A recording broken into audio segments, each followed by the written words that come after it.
Welcome to the Tech Ranch, where we explore the world of living with technology. Get ready to take a deep dive into the latest gadgets, apps, and innovations with your hosts, the Guru of Geek, Marlo Anderson, and his trusty co-host, Steve Botkin. Join us on this exciting journey, and don't forget to visit thetechranch.com for even more exclusive content. Now, without further ado, let's welcome Marlo and Steve to the Tech Ranch. And we're having an illuminating conversation today. Really? Yeah. We're going to start Saturday off illuminating. Not Illuminati. Illuminating. You look illuminated, actually. Do I? Yeah. It's the basking in the glow Yes. of the lights. Of that fluorescent light. Yeah, / spotlights or floodlights. Do you know how many times a second a fluorescent light cycles? No, I don't. 50 times a second. 50 to 60 times, which is why you don't see it. Right. Because it goes so fast. Until it's starting to go bad. Right. And then when they slow down. Right. Yeah. Exactly right. But yeah, when you have that happening, imagine that for an 8-hour shift. The flicker would drive me nuts. Well, just imagine. I mean, it drives. Have you tried to work in a room with a bad fluorescent light? Of course I have. Ugh. It's terrible. But having that thing move 50 to 60 times a second, that flicker 50 to 60 times a second, actually impacts you anyway. You just don't know it. I mean, the eye fatigue that you get under fluorescent lights is significant. Well, and that was a big thing when fluorescent lights were all the rage, and people were gonna, they were gonna get rid of incandescent light bulbs, and people lost their minds, going, "Wait a minute, I can't work in just neon bulbs." Right. And they drive me nuts.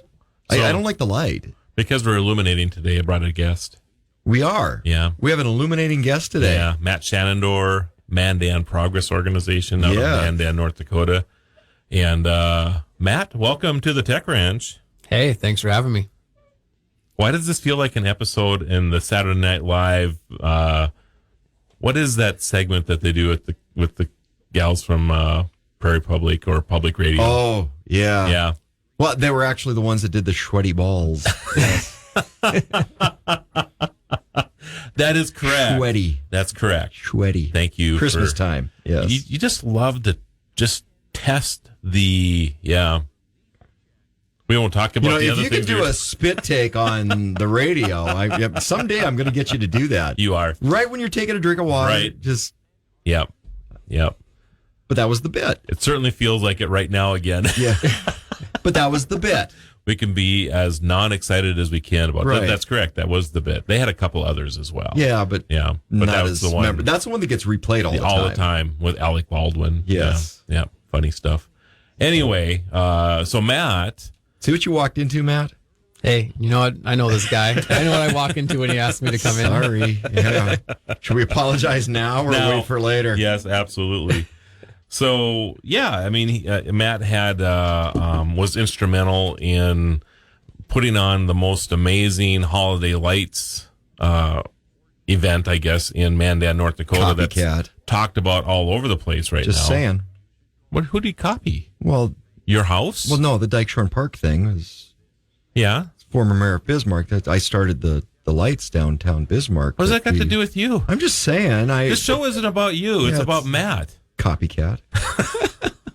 Okay.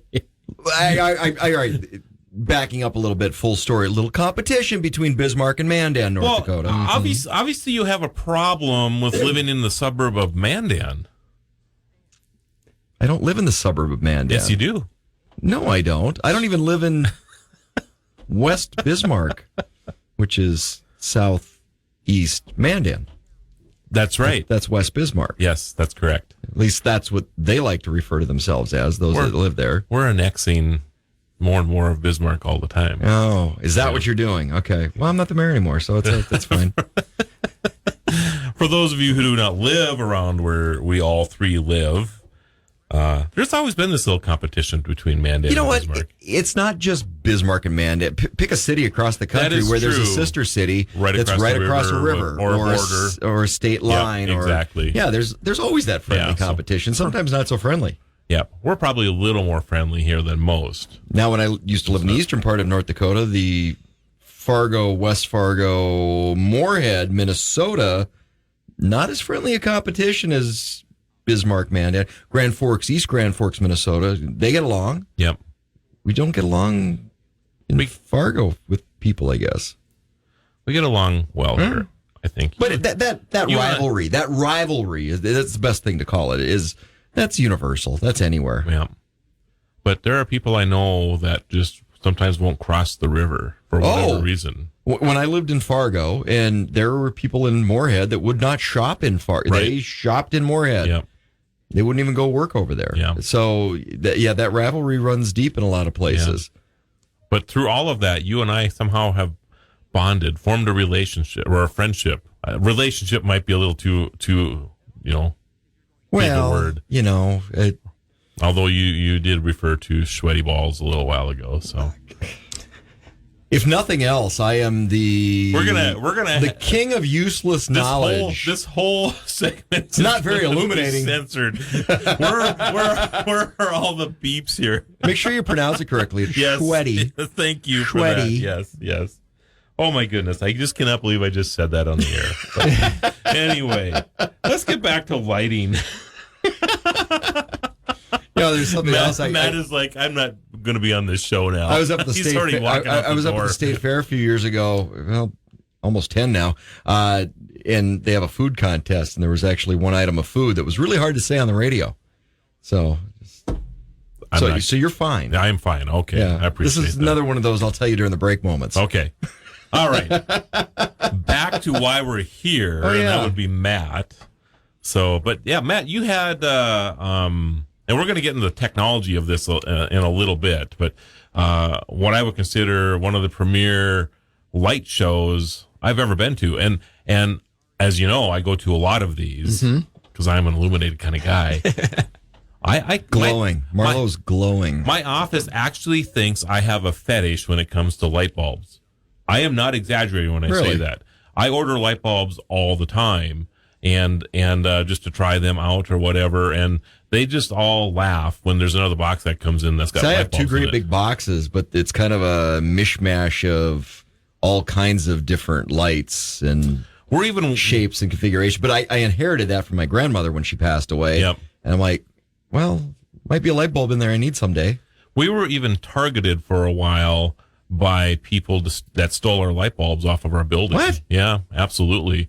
And I got tired of it one day, so we actually posted the security footage, and the footage became known as the guy in it became known as the light bulb bandit. And this video literally went viral. Yeah, hundreds and hundreds of thousands of views in our little community here. Cannot make this up. Can't make it up. It's hilarious. Stealing light bulbs. Well, they got expensive. People got worried when President Bush II said no more incandescent light bulbs. We're getting rid of those. Yeah. People got worried. So Maybe that was maybe it. that was the impetus of being the light bulb bandit. Or maybe the fact that they changed colors. I don't know. Well, that's kind of cool too. But who steals light bulbs? Did you have any theft issues out there, Matt? No, we didn't.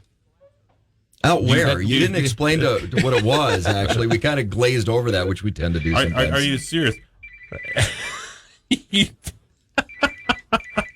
Here, let me turn that off. Yeah, Marlo. Turn that off, please. You did tell everybody we should silence our phones I beforehand, did. right? I seem to recall doing that. Yes, So- yeah. I turned off the Wi-Fi instead. So anyway, going back to the one thing you need, going back to the illuminating.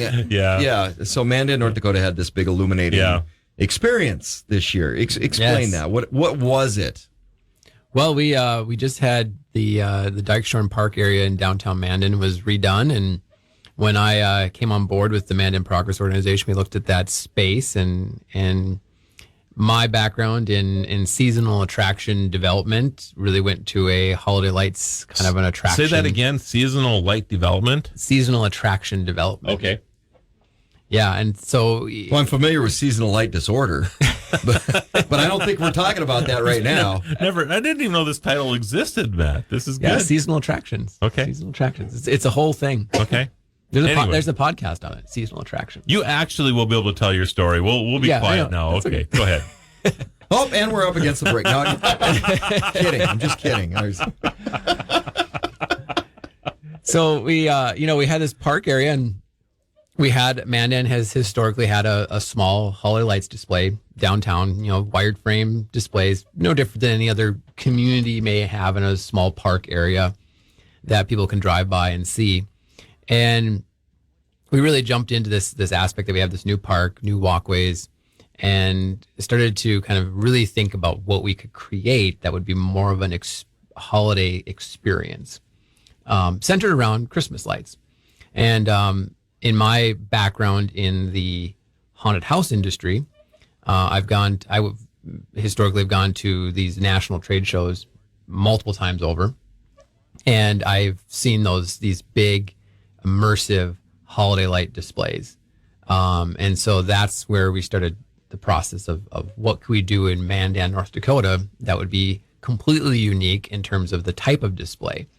We know that there are cities that have holiday light displays. We had one in Saratoga Park in the Bismarck side that was a kind of a drive-through and had the moving displays and things like that. But we really wanted something that people were going to be immersed in, walking through, taking pictures with, and creating more of an experience around Christmas lights versus just a drive-by, look through the foggy windows of that limo that you rented to take out.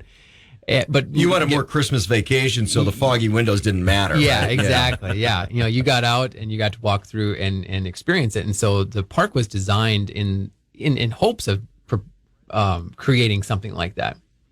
And so we created that as the kind of the seasonal winter attraction for downtown Mandan, and it did very well.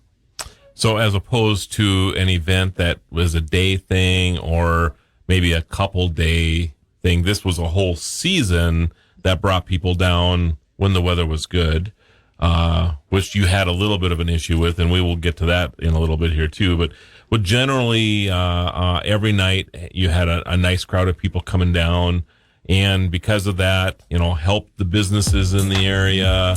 I remember a couple times driving down through downtown Mandan, and the traffic was even difficult to navigate. So it was really, really interesting to see all that activity in Mandan.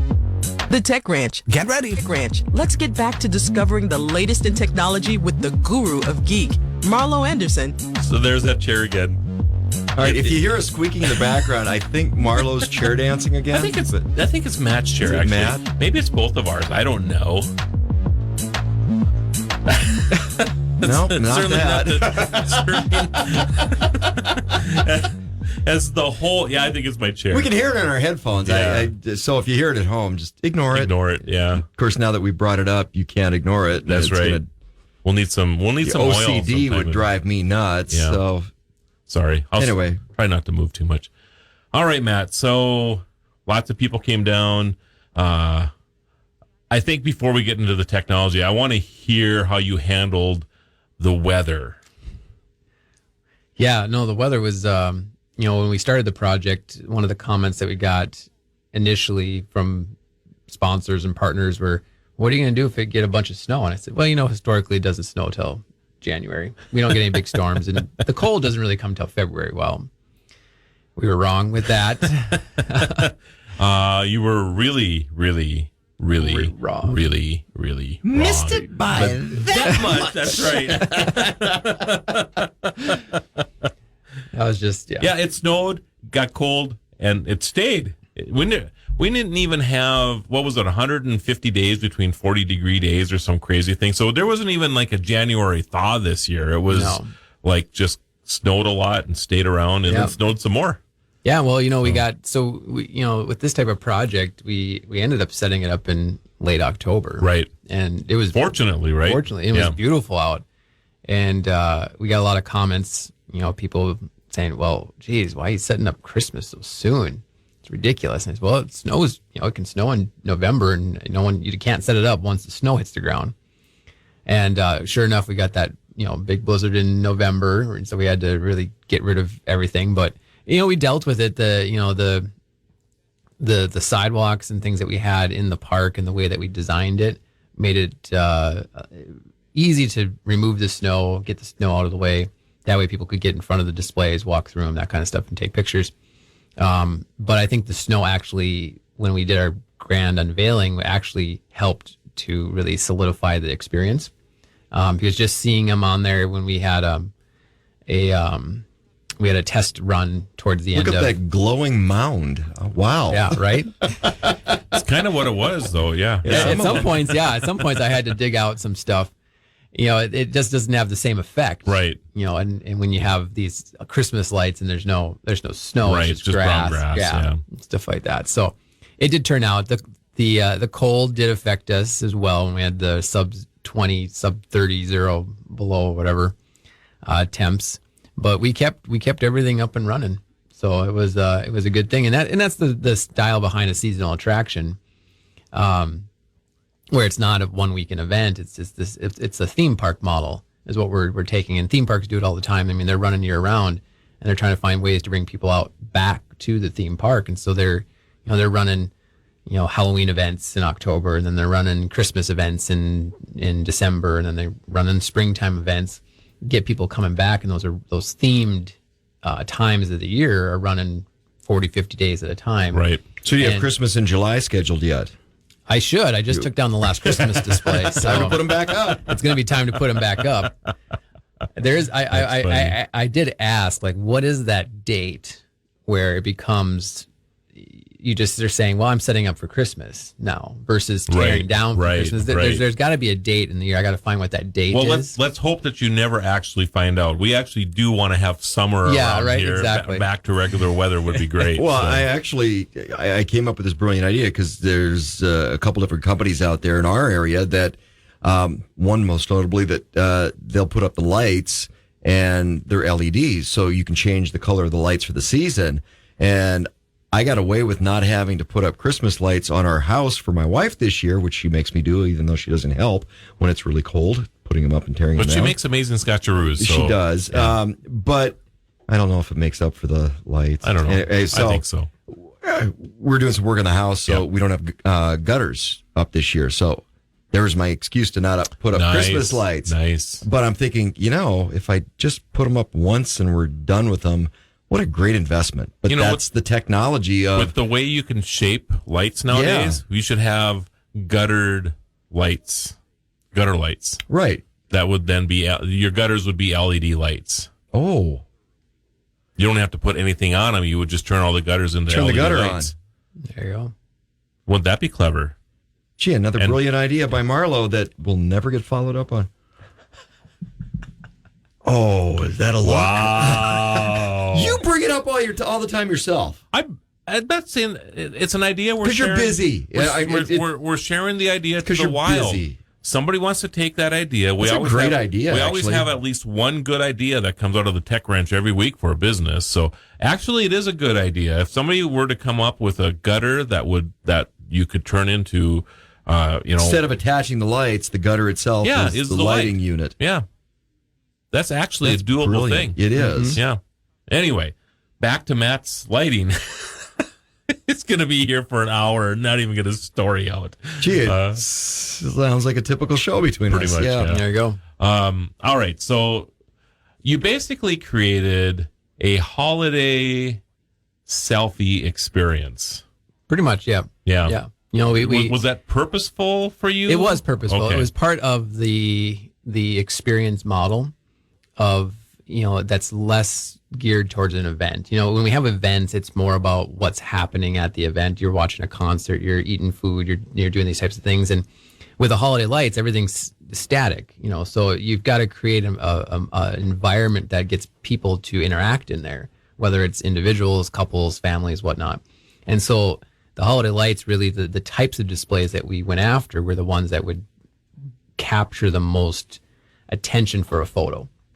You'd want it in the background. You'd want it to be, where your family photo takes place. And we were very successful because after our first weekend of opening, I think every profile picture on Facebook had changed. And if you like to get your Christmas cards done early, then October was a great time to do that. Yeah, there were a lot of people that went out there in October and November just to get pictures. Stuff like that. Yeah. That actually is a good idea. You should just light it up one night just for the idea of getting your holiday pictures. Pictures done. There you go. Yeah. Well, we had a lot of them do it on the big grand opening night, and then they went and got them printed because There were a lot of people out there, and we even had families that had brought in photographers with That's pretty cool. that came out and were doing pictures. So it was all about that kind of immersive, kind of connected experience, and that's really what we were going for. We knew we'd have a lot of people. We knew we'd have the fire pits and the hot chocolate, and that all added to it. But the lights were the kind of the showcase, and that was where each piece was picked to be that type of display that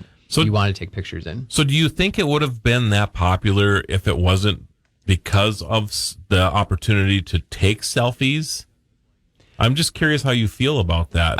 I think it was popular because it was the walk around experience. You know, we have there's a private home in Bismarck that's been doing that for quite a few years, where people can get out, they walk through the yard, they take pictures, and they kind of get in with the displays. And myself, coming from a haunted house industry, that's what makes a haunted house really successful. Is you're within that experience, you're within those scenes, you're connected with that type of space. And the drive-by ones have been really popular, the parking lot displays, those types of things. But as technology has changed, and LEDs and the types of lights and displays that we have and how they're created have created opportunity to make these 3D type of displays that really attract people that want to come out and take pictures. If we would have just had the park, I think they would have naturally got out and taken pictures. So selfies were basically an enhancement to what was going on. The Tech Ranch. Super Talk. Don't miss a minute of the Tech Ranch as we explore the cutting edge of tech with Marlo and Steve. For more exclusive content, visit thetechranch.com. So do you think that the lighting display could have happened where it was at if it wasn't LED lights? If it was like the old style lights that took all that extra energy, because LED lights run at like 90% less, they're 90% more efficient than regular lighting, right? So I'm curious what you think. I mean, was the infrastructure in place for you to even run all those lights if it had not been for LEDs? Well, it's a little bit of both. When the new park was put in, there was an extensive amount of electrical added into it. Okay. So that was a really big help. But we didn't have to run, we could run multiple displays on one line. And one of the things that we had, when we were looking at our power setup and how we're going to, plug all these things in, we were using a 16 gauge lamp cord, outdoor lamp cord, and we were running it through the thing, and then we'd put plug clips on them. And that would be the plug that they would plug in. So we were really just running power to each one and had just 4 or 5 sections of them, versus the old rope light ones that we still are using. We had to have dedicated power lines going to, because they were still drawing a lot of that power. Much more power. Yeah. Yep. So the LEDs were great. And then on the power consumption side with an attraction versus just a setup where you just turn it on, we weren't having it go all night long. So it was more of a, 5 to 10 was this attraction time frame. And that also helped with the model. It helped with less vandalism, because the lights would go off at 10 p.m. The gates to the park would close, and we didn't, you wouldn't see people walking around there at 2 a.m. So you didn't have to worry about the light bulb bandit. Yeah, exactly. Yes. That's really too bad, actually. It would have been fun to get some footage of the light bulb bandit, going after the Christmas lights. Maybe Christmas not. light, yeah. Maybe not, So my question is, big success this year, right? Mm-hmm. So you plan on doing it again next year? Oh, yeah. Okay. Yep. Are you taking requests? Because there was one display I did not see that would have been a great selfie. Cousin Eddie in front yard draining the septic tank. That'd be a great selfie. Well, we could just get you set up to do that. You kind of look I've got the hat. You do. I've got the hat. I'm sure we could find an old RV. There we go. I'm in. We could park it in the back lot behind Dykestrom Park, and it's security for the light. Do you displays. want some of those white shoes as well? Ooh, I think you I do have a pair of those. Why yeah. does that not surprise me? Just saying. Do they change colors? Are they LED? Well, no, They but could we be. could make that happen. There's all kinds of things you can do with LEDs now. So, as Matt shaking his head yes over here. Practical application. If my wife would have, because our master bedroom and bathroom one circuit, my wife had the hairdryer on and TV and all the lights were on, and until I switched them out to LED, we'd pop breakers every now Yeah. and then. Doesn't happen I with know. LED lights because that drain with the ceiling lights, that's a big hit. So a lot of people might not know this, but, and I'm just going to ask both of you, do you think you use more things with electricity or less things with electricity than you did 8 years ago, 10 years ago? I think more things. Okay. Absolutely more. Yeah. You and I have had this discussion about smart houses. Yeah. And just the electricity that a smart house, when everything is connected, that connection takes electricity. So if you ever look at electrical consumption in the United States and in the world as a whole from like 1950 to now, it's like this, I won't say straight up, but like a 60-degree angle going up on a graph, right? Well, then about 2013, 2014, it levels off. And you can't let that deceive you, because what happened is that was when the conversion from or to LED started to take Right. place. So that conversion of lighting had a significant impact on the amount of electricity that we use, but that conversion is getting close to done now. I mean, we're in one office that hasn't converted yet, which is why I was talking about LED lighting. But, you know, we'll have to talk to the people in power around here. Get it switched out. Yeah. I mean, even in a studio like this, the amount of light, the light that's flickering, and it also has that kind of buzz to it, right? Fluorescents always have that frequency. Well, and if you're in a studio, that buzz would be interference. That's correct. So there's a lot of dampening that goes into the broadcast That's side correct. of things that because of that interference that lights produce. Again, we should have a discussion. We should have a talk. Yeah. We need to You know have a guy? Might know a guy. How about Okay. you? All right. Yeah. Matt knows two guys. Does he? Yeah. Yeah. Just saying. So, you know, because of that, you know, the power consumption in the country has leveled off, but now it's starting to go back up again because the connectivity of things. Well, everything is just being connected everywhere. Everything is getting plugged in. Well, I think of my house. I got kids in school, and there's, they each have an iPad that they bring home. So we have an actual charging counter right. with two hubs that have probably 20 some USB chargers on it to plug phones. How long before that entire counter is just a charging mat? Yeah, exactly. Not Large even- scale. Not even that far away. There are conference tables now that have this. You know, you go in and you set your phone down on the conference table, and it just wirelessly charges your phone. Yeah, this is starting to happen. Even in casinos, I'm a little concerned about this because there's There's a security side of that. there's a little bit of a security side to this, but as you're playing the slot machine, there's actually a place to put your smart device on that'll charge your smart device while you're sitting there. So I suppose the thinking is that if you're low on power, that you can charge your device while you're here, as opposed to leaving the slot machine and them sucking another $100 out of you. So But it charges very slow. I'm sure, guessing. I'm sure you're right. I'm sure you're right. So it's interesting. Gotta keep you at that machine. That's right. But there is, and I forget the term of what we're about to talk about here, but it is a form of identity theft.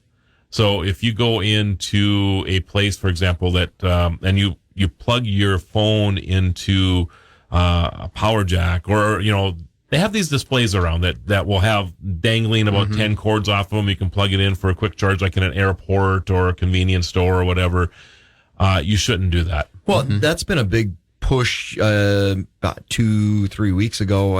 Another story out in the news. It's been around for a long time It from a has been. cybersecurity Yeah. perspective, but for some reason, just recently making national news. Mutual friend of ours, John Nagel, who works in cybersecurity, him and I had a long conversation on that, and he's like, absolutely do not utilize those cords. Now, you can use your own cord Yes. and plug into Yes. a charging, like a USB, because I asked him, most notably, you'll see at airports. Yeah. And he's like, don't use the cord. And the technology has gotten so microscopic on such a small, there could be anything on there. Yep. Or within that cord, Yep. use your own cord. Yeah, You use your own absolutely cord. use your own cord. And even the better scenarios, if you have a little charging block with you to Yeah. plug that right into the wall. And, A regular and, socket. Yeah, and do that. But the same is true with light bulbs. You don't need to have all that space in a light bulb anymore either. I mean, and you're starting to see light bulbs that are coming out. Actually, it's been around for a little while, but cameras in light bulbs, motion sensors in light bulbs. Yeah. You don't actually have to have add-ons for these things anymore because they have all this extra room within the light bulb. A couple of years ago, I walked by my neighbor's and his lights came on. I'm like, I don't see a No motion sensor. motion Yep. sensor. What? It's like I get talk to him. It's like, oh, it's the light bulb. Yeah. Ordered them online. Boom. Yeah. You don't. Then I don't went need it locally anymore. and I couldn't find them locally, but he got them online. Yeah. So when you were setting up the display, or when you were in, conceiving the idea and pitching it around to the people that you needed to raise money for it or whatever, did the subject of LED actually come up where you weren't going to need to have this massive power supply to run this display? It didn't really come up specific. I think it was mostly assumed that they would be, LED lights Okay. and things like that. Because most people, their questions were what type of display, and when they saw pictures of it, they're kind of like, well, how big is this? How the size of it, and the scope of the displays versus what we've seen, from a big box store or something like that, where you go buy something. But LED was definitely on our list of things that we wanted to do to just make it more efficient. Our biggest obstacle going into it, and we had talked early on, was, how do we turn everything on and off? That was our biggest struggle. Did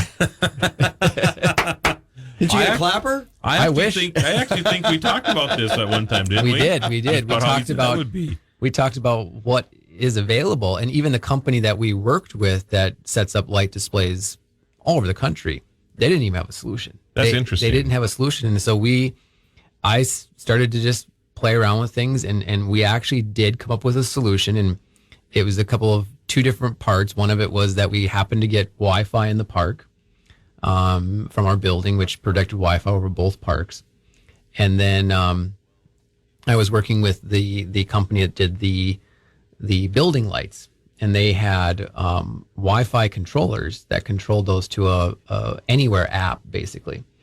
And that app was able to attach the Wi-Fi controller, the light controller on each building, to a central hub via any type of Wi-Fi, whether it's our building or the library or whichever Wi-Fi we want to attach into. And that actually was then able to be controlled via an app to turn them all on, turn them all off, make them sync, do their design, dance, whatever we wanted to do with those specific building lights. And so I started to do some research on, who has a device out there that can do the same thing. And we went, and Amazon obviously had a device that was a smart plug, an outdoor smart plug, that we were able to program into the different Wi-Fi connections throughout the park, the library, the different buildings, and tie them all into a central app-based system to turn them on and off. I'm pretty sure we overloaded that system pretty good. At its height, I think we had 75 individual Wow. plugs programmed into that under different sections of the park. You could Much more cost effective than 75 timers. exactly yes, yeah, Much more. and it worked out really well because we could turn it on and off when we wanted, and we also just programmed them to a timer. So when we had the big blizzard and the weather and we couldn't even get down there, the system still turned on and turned off at the normal times it was supposed to, which actually was really helpful. And then we could actually monitor it from our app, and we would see which devices were not turning on, which devices didn't hit the Wi-Fi, type of thing. And so that on the tech side of things was really, really innovative because we just didn't know there's no switches on these plugs out in the park. So you're either going to the breaker and turning them all off, turning them all on, and they're not on the power sensors where the other light poles are in the park and stuff like that. So that was one obstacle that we struggled with, and we had talked about it. And Well, the other side of that, too, is you start thinking, it's like, okay, if one doesn't come on, it's like, okay, why? Much easier to track that issue down than, okay, is it the breaker? Is it a cord? Did moisture get in there? Right. Do I have a bulb out somewhere? From a tracing the issue perspective, that's a lot simpler. Well, and you think about, your experience now to maybe a homeowner, right? And, you're talking about timers. You really don't need the You don't need timer timers anymore. No, you can just go out and get these devices. I'm still thinking the illuminated gutters. You haven't got past that yet. No, I haven't, because I hate putting up Christmas lights and taking them down. Well, I'll tell you what. After I get past, the project that you and I are working on My right ladder's now, this much too short, And so I then- have to stand on my tiptoes. It's and we dangerous. have our snow removal project that we're working on as well. Once we get past those two, we'll get to light bulb or gutters that light up by Maybe themselves. that's why my wife increased our life insurance for me. Christmas lights. and Maybe that's why she wants me to put up the Christmas lights. and bought you short ladders, just long enough for you to get. We to might the be roof. onto something here. Yes, but short enough that they'll fall. I can see that. Or after it snows, and she suggests that you go up onto the roof now. Get to out put there and yeah. get up on the. Yeah. I don't go on the roof. Don't you ever? No, well, not for Christmas lights. Yeah, I did that for a few years, and there was a time I looked down 40 feet, and I'm like, you know what? This is insane. I am not going to crawl out here anymore to put up that last light. I'm sorry. I'm not Come gonna on, do that. Clark. I felt like that too. I knew though if I fell off that part of the house, I don't know, that might hurt a little bit by the time I hit the ground. Just saying. I've fallen from ladders and things before, but that's a little high up. Did you wind up hanging on the gutter? If we need to invent a jacket that when you're working on a roof or something, that when it senses you're falling, Poof. Like a puffer fish. Yes, exactly right. A puffer fish jacket. I wonder if we could get Stay Puffed involved with that. I bet we could. The Stay Puffed jacket. Maybe Charmin. How about Charmin? Charmin could do that, right? Any of them With could, like right? the little kid from Christmas Story. That'd be too funny, wrapped all up in toilet paper. arms. The Tech Ranch. Super Talk. Thus on the Tech Ranch. Let's rejoin Marlo and Steve as they guide us through the fascinating world of technology. All right. I didn't do it. I lost my train of thought for what my next question was. Oh Is my it because goodness. the Journey song is still wandering through your head? Yeah, when the lights go down in the city, that's exactly what it is, All right. Well, anyway, I hate this when this happens, especially when you're on the air. This is even more embarrassing. Being Marlo Anderson. That's right. That's right. I'm still stuck on the gutter talk, I guess. He's thinking about it. That could be called gutter talk. No. Well, maybe. Gutter lights. Gutter lights is better. Yeah. Yeah. See, now we're all thinking about that. I'm not. I'm over it. Gutter lights.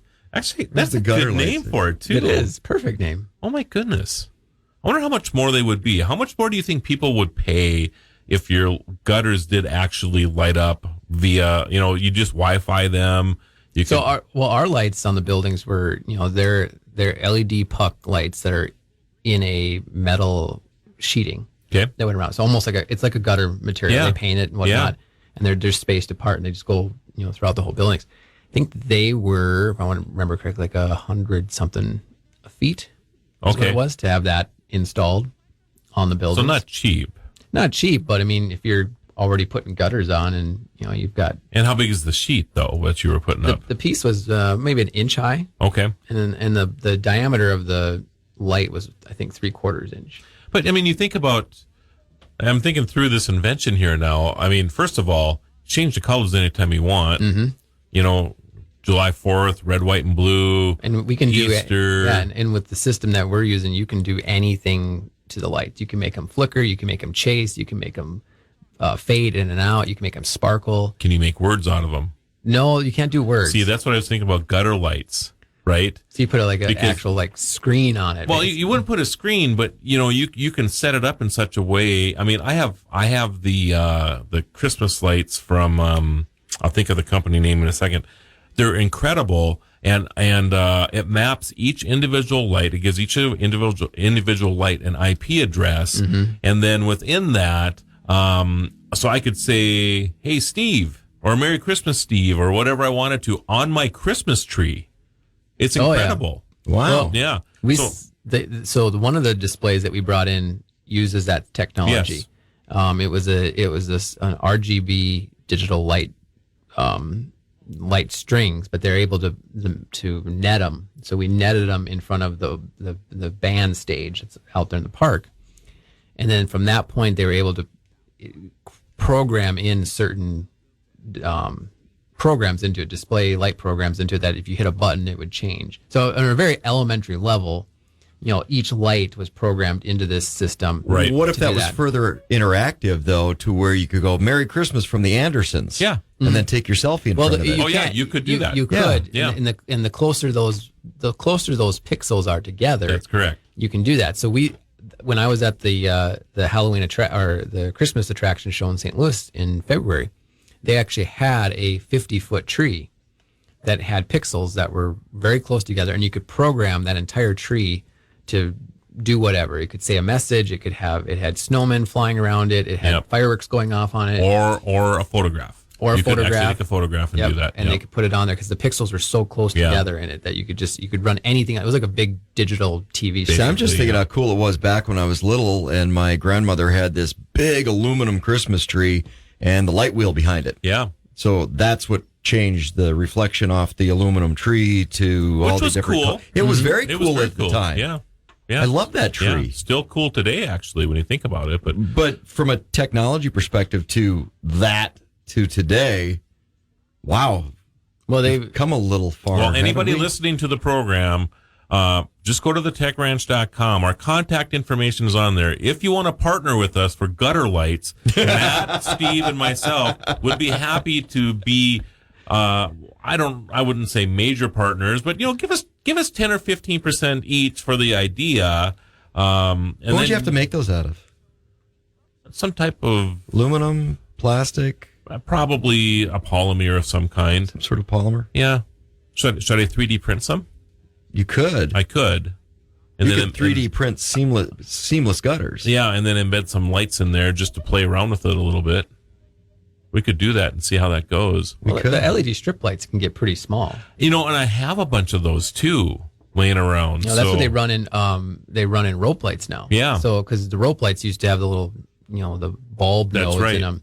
But the new rope lights that we got on some of the displays are actually just an LED strip inside the rubber casing. And they're much better. Oh, I mean, it's not like a bunch of, the only reason that the rope lights worked okay was because the light would, radiate out from the middle in that plastic sheave type of thing, right? These LED strips, they got hot, so many lights. Oh, yeah. Those first generation ones, they got very hot. They're not LEDs. No. And I've seen the rope, the plastic tube that is the rope, melt. Yeah, I've seen some of those, or they get black because they're melting or whatever. So yeah, gutter lights. There you go. We have literally started a whole thing here. Who would have thought Christmas lights and the gutter lights? We have a thing, but it's not just Christmas lights. No, I mean you could theme your house to whatever. It's your kid's birthday. Well, we've already done that downtown. The lights. The historic buildings that we put them on. Yeah. As part of the downtown corridor. We had them going for St. Patrick's Day. We had them going for Easter. We're going to have them here in the next couple of weeks for National Travel and Tourism Week. They're going to be red. And so the way that they can be programmed too. I thought Mandan got rid of its red light district. Matt's back. Okay. I'm back. I'm bringing it back. Hey, we're an event community. Well, there you go. Funny. Yeah, so you can get the park all lit up with whatever. Yeah. We did yellow and white lights for the National Day 10th anniversary thing. Remember? That's right. And now popcorn we controlled all the buildings that way as well. And so I mean, with Wi-Fi connections, they can all interact with each other. And our goal down the road is to get some more of the interaction displays into the park. We want to bring a tunnel in with the same RGB controlled programmable lights. But to have a 100-foot tunnel that you can walk through and it's doing different designs above you and around you. And that, again, is going to be one of those really core photo selfie moments because you got that light behind you moving around to do those different things. And so, what would security like that look like, though? Because I'm thinking nowadays, especially kids, mischievous, they want to hack something and put up dirty words on the... Of course you're going there. That's what I would have done if I was that age. That's because you're thinking of gutter lights. Oh, yeah, okay, that's it. I'm in the gutter light still. Well, I think the ones that we had, they're all programmed on an internal controller, so you're not logging into the actual program. The program is an SD card type of system that you're pulling off, and then you're programming and then putting it into the system. So you can't access it remotely. via Wi-Fi or anything like that. Gotcha. So interesting. Yeah, so I think the new park display will be up. You're gonna like the day after Thanksgiving. Is that the tradition now? The tradition's going to be the Friday after Thanksgiving. We're gonna have our big grand lighting that night, and that will lead into the Santa's arrival, which is one of our more traditional long running events on Saturday during the day, and then we were running it every single night throughout the holiday season, December and into the new year. But we saw 24,000 people last year. I'm thinking we're going to see 35,000 next year. If the weather is a little bit better, right? That's incredible when you think about how bad the weather was.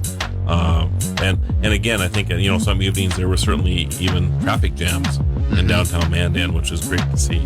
If you have any questions or want to suggest topics for future shows, visit thetechranch.com and send us your thoughts.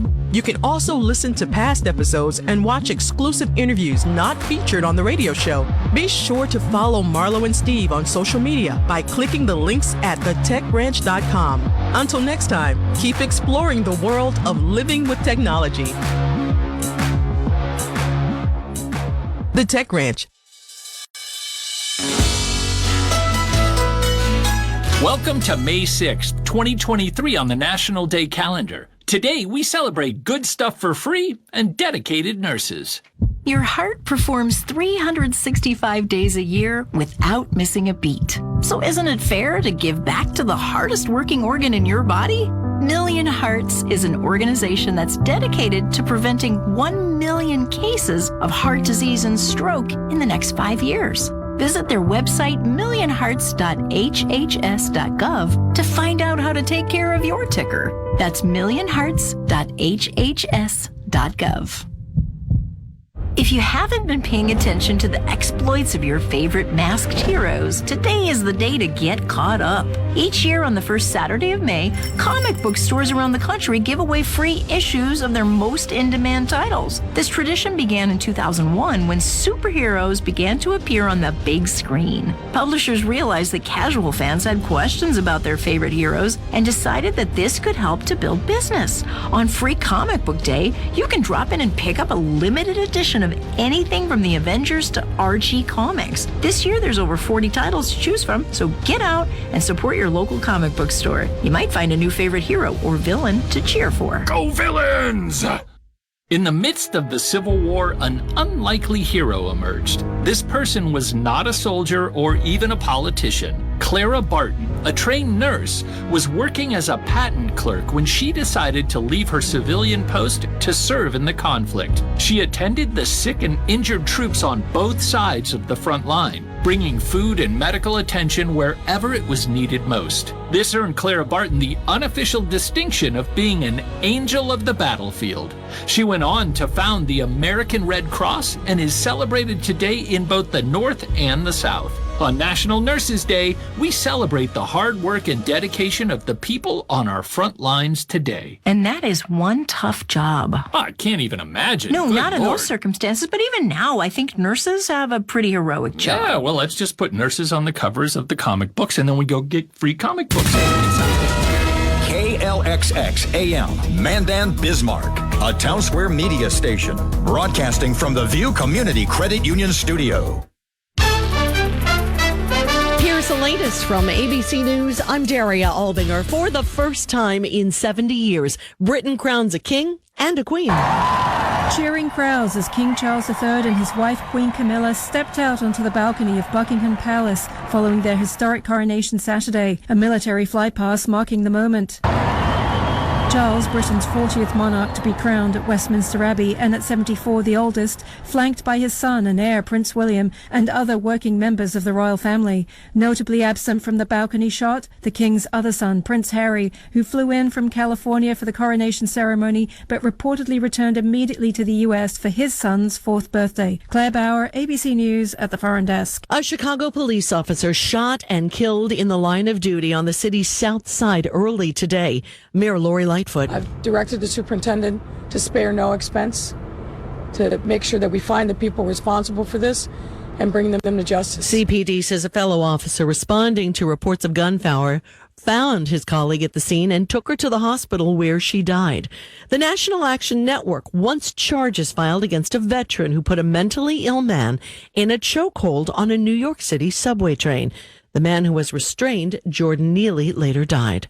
A violent night on the University of Iowa campus. Iowa City Police say multiple victims were stabbed near campus early in the morning, with 3 victims taken to a hospital with wounds but are expected to recover. Police say there was a large fight that led to the stabbings, and they spent hours searching for a suspect. After the stabbings, the university encouraged students to stay vigilant and avoid the area. Police are calling the stabbings isolated, but say they are still investigating. Derek Dennis, ABC News. Another retail chain is filed for bankruptcy. The Christmas Tree Shop says it plans to keep most of its stores open, closing just 10 underperforming locations. This is ABC News. Super Talk 1270, Bismarck area weather.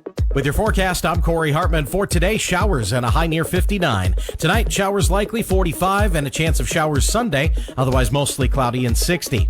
Partly sunny Monday, highs in the mid-60s. We'll jump to around 70 with mostly sunny skies on Tuesday and 73 Wednesday. Are you behind on your tax payments? Call Tax Solutions now for help. 800-281-8193. Currently 53 degrees.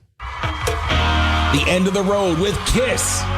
Here is the next code for your chance to attend this historic concert in December. Boots. B-O-O-T-S. Boots.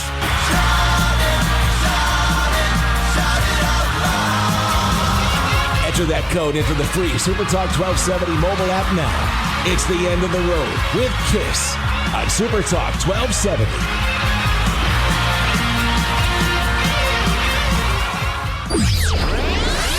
News, talk, and sports for Bismarck Mandan. Super Talk 1270. Portions of the following program are pre-recorded.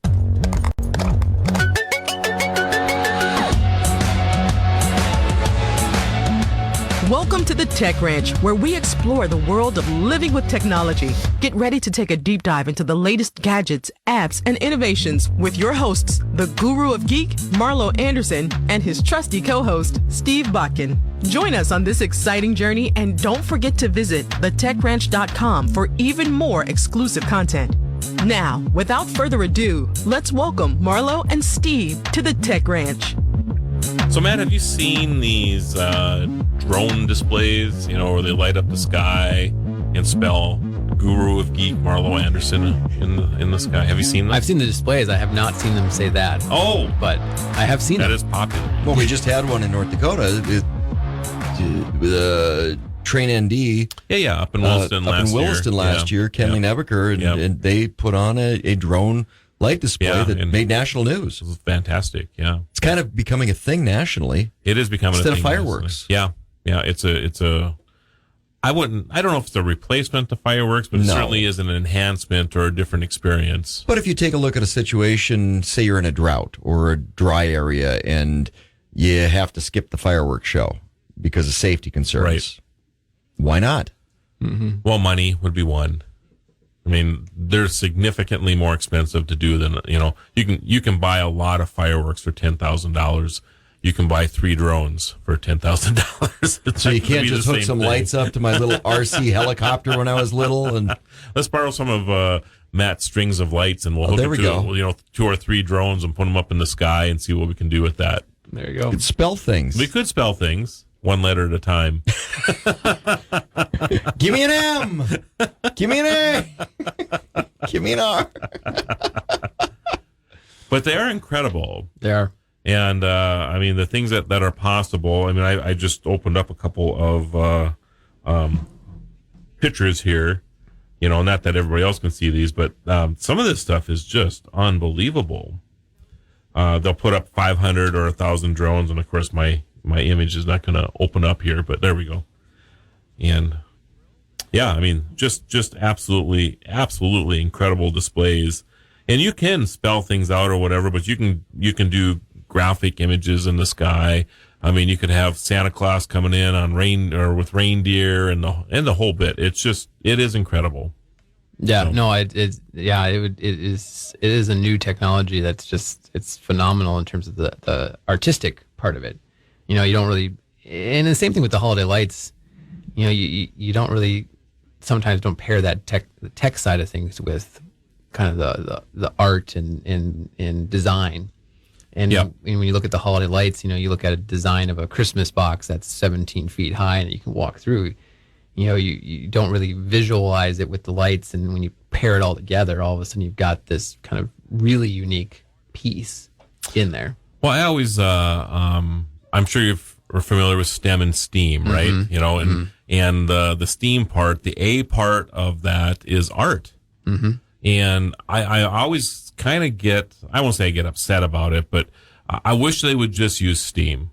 Yep. Because all of this tech that we're developing nowadays doesn't even hardly exist if we don't have the art element to it. Yep. It's true. I mean, the graphical user interface that comes on a computer screen, for example, I mean, if it wasn't for the art part of this, all it would be numbers and letters, basically. I'll take that back a step further. It's not so much about the quote unquote term art.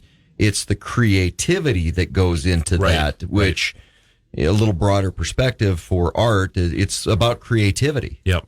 And I would guarantee you that the displays that Matt put in the park or the community of Mandan, I guess I can't let you take 100% of the credit, but a lot of it is good. But you didn't let Marlo participate with any of that, no. did you? Okay. No, he was smart that way. Good call. Very good call. Because there would have been more power, more gadgets. I guarantee you that. Somebody would have stole the light bulbs. Yeah.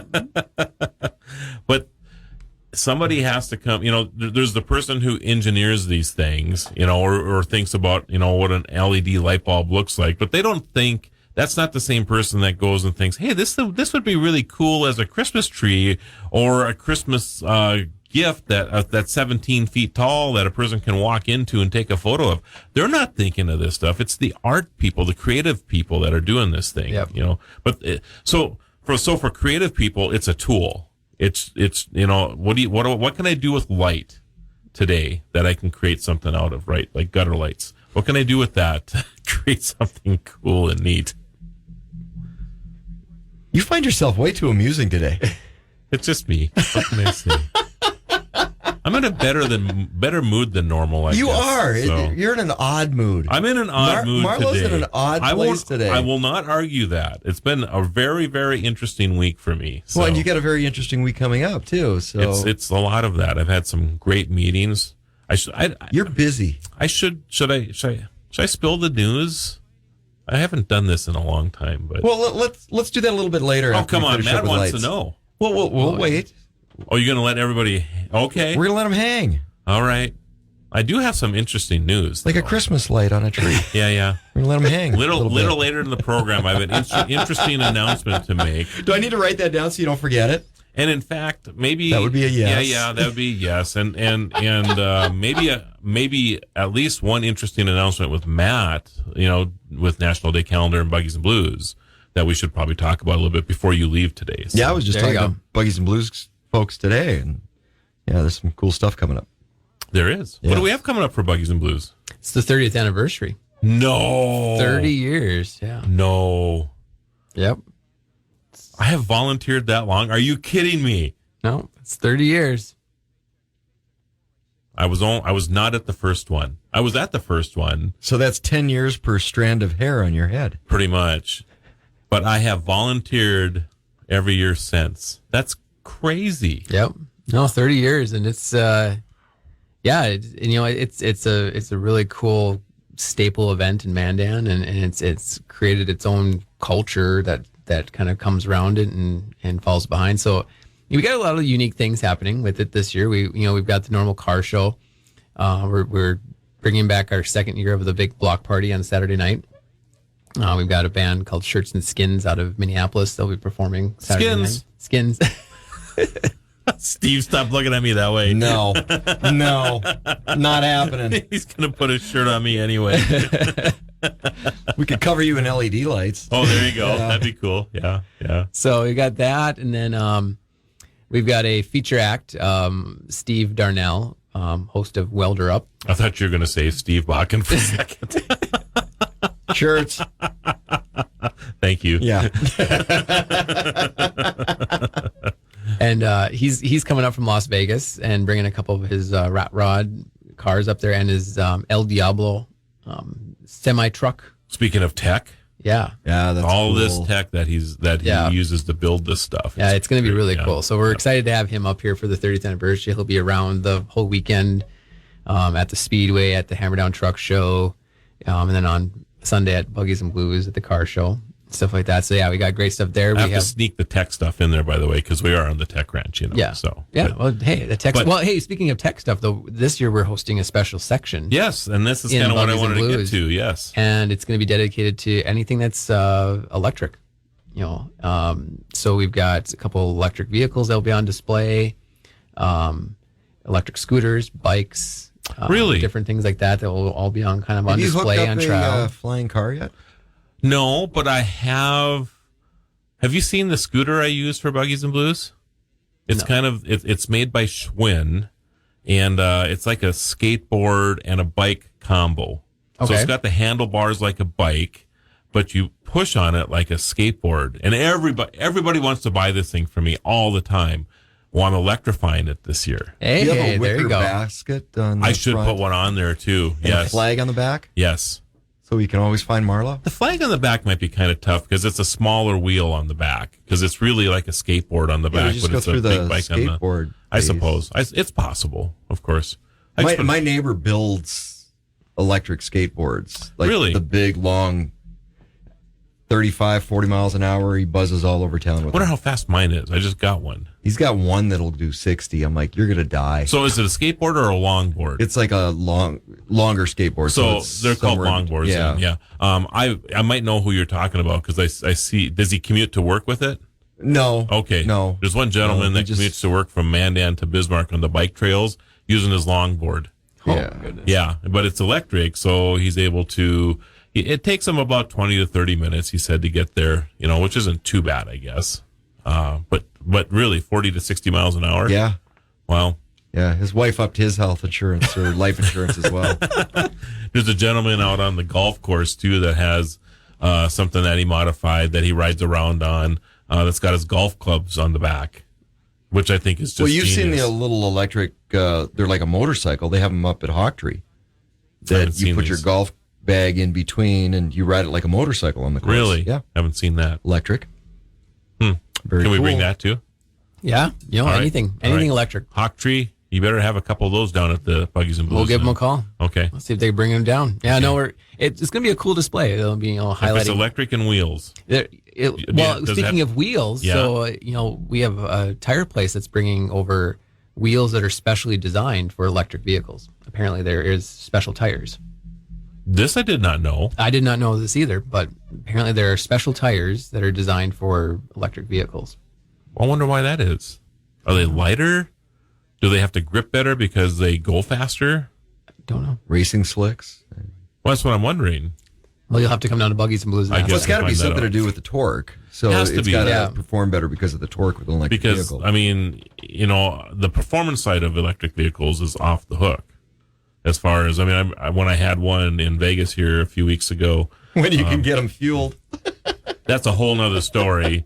I'm not sure if the exhilaration of acceleration with the electric vehicle offset the 6 hours it took for me to fuel it, but yeah, maybe it did. Just saying. It was like I thought about being across the street, and I was across the street. It's incredible how fast those things can go. Yeah. The Well, I told you my story. the 'cause I 0 to ride 60. Lignite Energy Right, Councils. I right. drive that. And Right. I hadn't had an opportunity to take it on the highway yet. And left intersection and didn't even get through the curve and turning left and no traffic. And I looked up and I'm not even out of the curve and I'm doing 74 miles an hour. Yeah, it's incredible how fast they can get up and go. I mean, it's not like top end speed is any different, and maybe even a little less than what a combustion engine is. But certainly from a standstill to 60 or 70 miles an hour is just incredible. The Tech Ranch. This us on the Tech Ranch. Let's rejoin Marlo and Steve as they guide us through the fascinating world of technology. So, any experience, Matt, on anything other than an electric vehicle? for electric vehicles? I mean, do you have a scooter or a skateboard? Do any of your kids have anything? They do not. No, we do not have anything electric right now. Right now? Right now, besides the normal like electric yard tools that we've kind of collected over the past couple of years. From I do like my electric chainsaw. Really? Yeah, I have an electric one. It's really easy to use. Just you need to is it as powerful as a regular chainsaw? I think so. I mean, it's a still, and it cuts right through the battery or plug-in battery. Yeah, battery powered one, and it just it does. It works really well. I would think that the draw on a chainsaw would be significant. But you do get increased torque. Right. So the efficiency, as long as your blade is sharp, should be there to maximize the... Yeah. Interesting. I don't think I'm going logging. Right. Well, that's the thing. You're probably not going to... but for the occasional use in your yard. branch or... Yeah. Right. Interesting. Yeah, no, for branches, tree cutting, that kind of stuff, you just... It's easy because you don't have to start it and run it. Right. You're just battery powered. Just go in and do it and take it down. So, we've upgraded a few of those things. I can imagine the safety side of that too, because if you think about being up in a tree and you're trimming off some small branches and having a running chainsaw, gas-powered chainsaw is dangerous. Yep. You got to be very aware of that. So from a safety perspective, it's, fingers not on the trigger and it's not running. Right. Yeah, that's interesting. Yeah. So, I mean, I haven't moved to an electric lawnmower yet, but soon, because my robotic... You're supposed to ride that in here one day. I am not going to ride a robotic lawnmower in here. I'm just saying. Like a big cat. I mean, I could get a cat. Do you have a cat I could borrow? No. I got a kid. I got many of those. We should just bring the robotic lawnmower out here one day and let it work in front of the window as we're broadcasting, and you could see this thing work. That actually is not a bad idea. That's not a bad idea. We should do video that and get that up on the show. Yeah, because I'm about ready. I'm going over my yard once with the rake, and then I'm going to be setting up the robotic lawnmower. We could do the entire show on a Saturday around that. It's like, it's making another pass. Have me another margarita, Marlo. We're doing our yard work. You're a margarita on the Saturday afternoon kind of guy.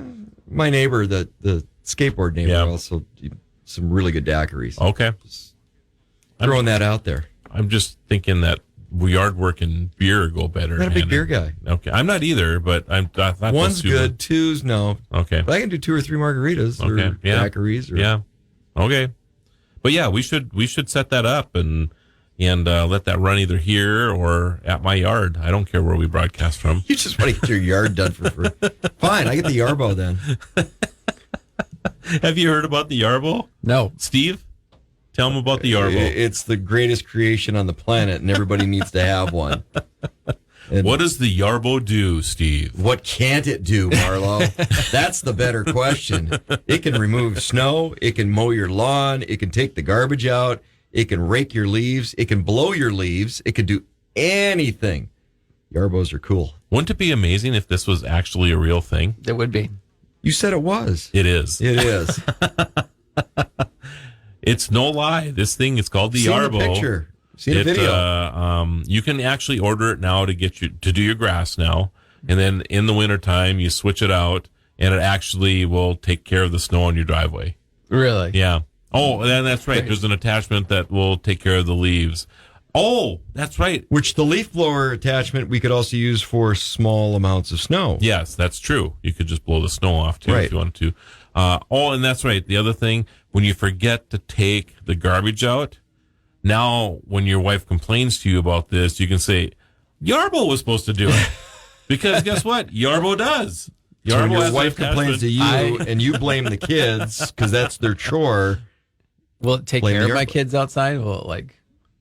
I don't know if it'll actually watch the children, but I'm guessing if the Yarbo's working, the children aren't going to leave. They'll watch the Yarbo. They'll watch the Yarbo. There you go. That works. So, I mean, when my robotic vacuum cleaner is working in the house, I don't know what it is. I will stand there for minutes and watch this thing work. And I'm like, I could have vacuumed the entire floor for the time I spent watching this thing work. It's not what it's supposed to be for. But Same here. I think it's fascinating. Same here. Yeah. See, I would like that. We don't have one, but I was like, honey, what are you doing? I'm vacuuming the floor, but you're not doing anything. I'm making sure it works right. That's right. There you I go. don't want to see it miss any spots. Yeah. Right here. Yep. Yes, I'm that spot vacuuming the right floor. there. That's I right. turned it on. You're supervising. Uh-huh. Yeah. Because somebody has to. Somebody has to supervise. Yeah. With a margarita. Yeah. So, do you have any other electric Saturday. tools in your shed, Matt? Oh, see, yeah, I got we've got electric weed eater, trimmer. Yep.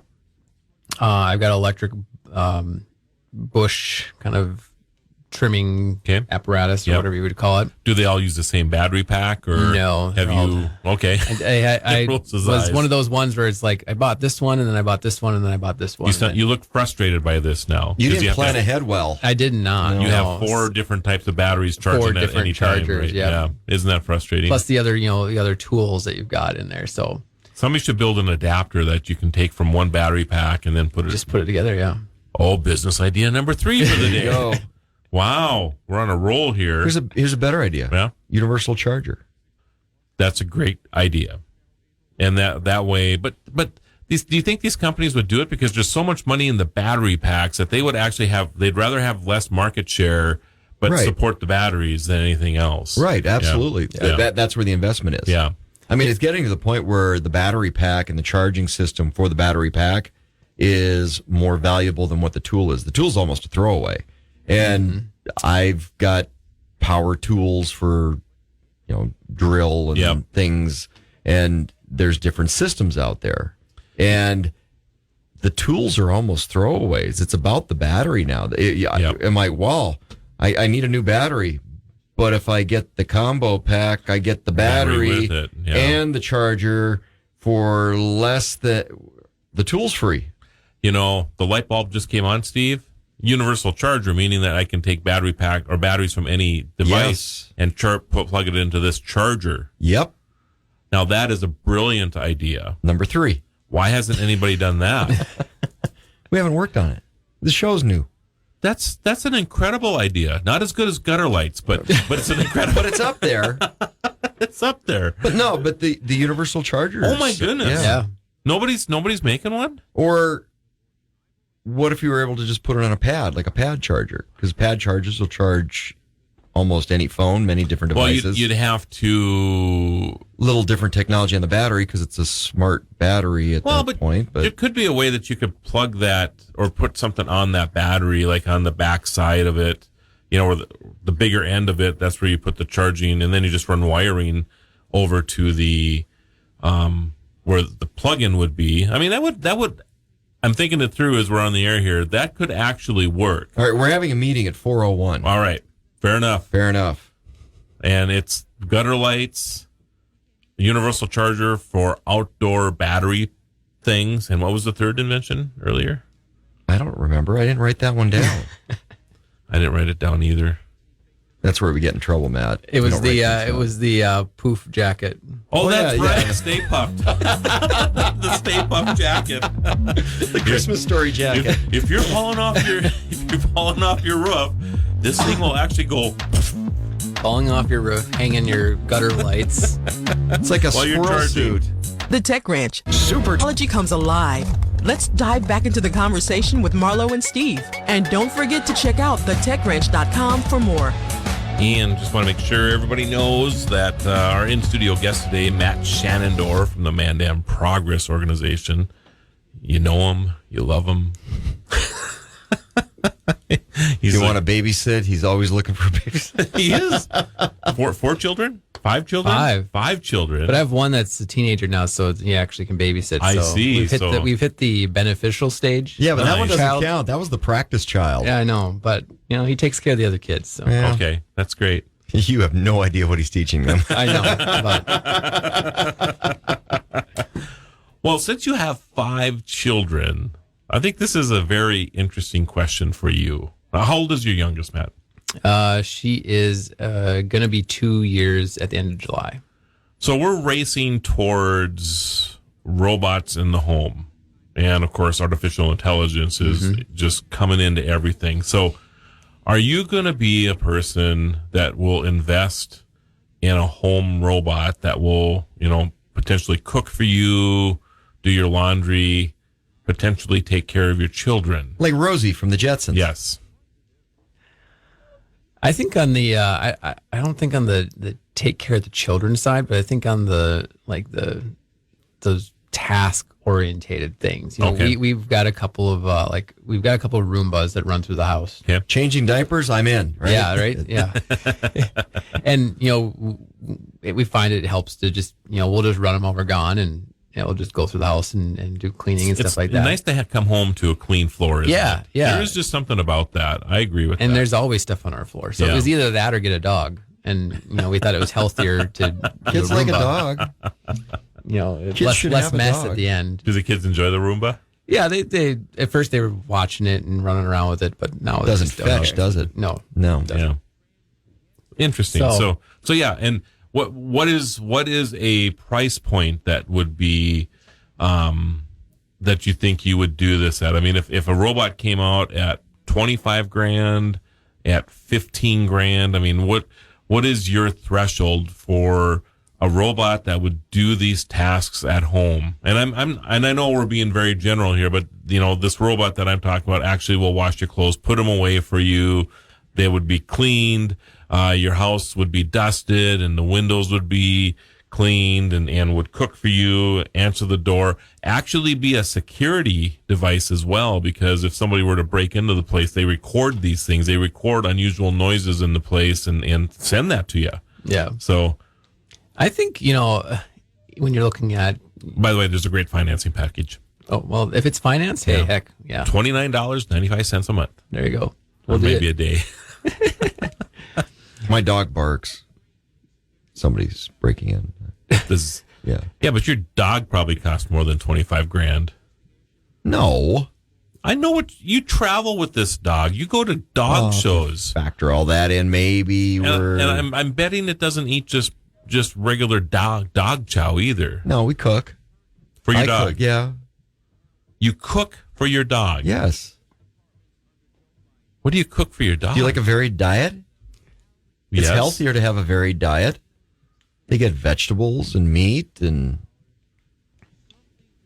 This is a topic for another time. Yeah. Don't get me started. Do you have children? Nope, I have dogs. This is why he cooks for his dogs. Yeah. Because if you cook for children first, I bet you would be cooking for your dog now. I'm just saying. Actually, just a little side note. Okay. Dog food is a $12 billion a year business. That is true. It's a big business. Industry. Yes, it is. It's based on 2.5 countries. The United States, Canada, England to a certain degree. That's it. Everywhere else you go globally, dogs eat what people eat. If you have pasta for dinner, your dog's having pasta. If you have rack of lamb, your dog's having rack of lamb. Wow, I did not know this. Yeah. It's a very... So why is that just here? That I don't know. They just thought they needed to have... somebody came up with this... Price point. A lot of it, I think, comes back to convenience and price point. My guess is the people who came up with pet food or dog food or whatever also came up with bottled water and thought, just think, somebody someday is going to spend $4 for a bottle of water that's free out of the tap over here, and they'll be happy to pay for it. Convenience and price point. So what's okay? So now let's roll that back into Matt. Yeah, convenience and price point. So Marlo asked, what would you pay? But the bigger question is, what's your time worth? What's the value of your time? We're giving him, this is why we were having the conversation about dog food, because we were giving him time to value what the robot gives him back in time. And he's just sitting here going, I've got something better to do on a Saturday, really? See, having the robot right now allows you to be here with us this Saturday. Exactly. You should be excited about or that. Or a Matt robot. Yes. And the robot could be here with us, and Matt could be going, got out of that one. Do you have a name for your robot already? No, I'd probably let the kids pick that one out. Do you have a a voting system for the children when they pick something? You know, like do you have an animal? Do you have a dog or a cat? Or, No. I know you don't have a cat. Okay, No animals. no fish. No nothing. No, I got kids. You don't. Squirrel in the Yeah, that's backyard? right. No squirrel in the backyard that they named. Nope. No beetle or nothing. Not that I know okay. of. Okay. If they did have it, I killed it. At some Okay. point. A pet rock, plant. Okay. My wife with plants. Anyway. She kills them. So how Something much? What's your threshold? If money wasn't an object for you, or if there was a convenient monthly plan, what would be the price point for you for a robot to do all these things? I think I'd compare it to like a vehicle cost that you have to take around. So if you're looking at, depending on the features that you get with it, if it's $25,000, but it's doing a bunch of different things and it's helping you get around in the day and get those meaningless tasks done. I think that threshold is good to hit. Like getting your kids to soccer practice or basketball practice or Yeah, when you look at daycare and you add those costs in, when we had 3 kids in daycare, we were paying $2,500 a month.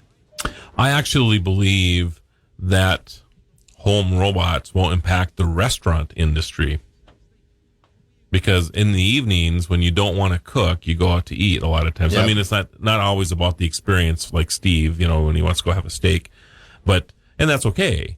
I mean, but a lot of us just eat. I go out to eat for the ambiance, not for the convenience. Right. But a lot of people do, especially when you have children. A lot of times it is about the convenience because you just don't have time to. You can cook for only all of them. eat so much macaroni and cheese with that's right. wieners in them. That's right. So if a robot had your meal ready for you when you came home, would you eat out as much? Probably not. I agree with that. I wouldn't eat out as much. I'd probably have more of the foods that I like too. Yep. So, Well, and even with when we've wanted to have a meal and we don't go out, it's whether or not do we want to cook or do a pickup order. Right. And when those became more frequent, we were a little bit more apt to just feed the kids and then wait a little bit and then have that and not leave the house. The kind of what I'm getting to here though is with 5 kids, I would think you'd want to leave the house. But the cost savings, right? Yeah. I mean, difference between eating out all the time and eating at home would probably offset a $25,000 robot pretty quickly. Oh yeah. Just saying. Well, in a year and if or it's, two. we had a in-house nanny for 4 years, and if you look at a per month rate, we were probably paying $15,000 to $20,000 a year for that service. Yep. Just to have someone in the house taking care of the kids, but then they also did some laundry, did some dishes, that kind of stuff. Yep. So is your teenager right now going, where's my $15,000 to $20,000? And watching the kids. That's his ability to stay at the house. I'm doing some dishes here. Come on, Dad. They're all life skills. And living here rent free. Yep. So there you go. Just tell him it's life skills. He's going to know how to do dishes when he gets in his first job. Yep. So, well, that's interesting. So, how about you, Steve? Is there a price point for you? I mean, is $50,000 too much for a robot for you to take your dog for a walk every day and to cook for your dog and to have? That's why that I'm married. steak? I've got Wendy for that.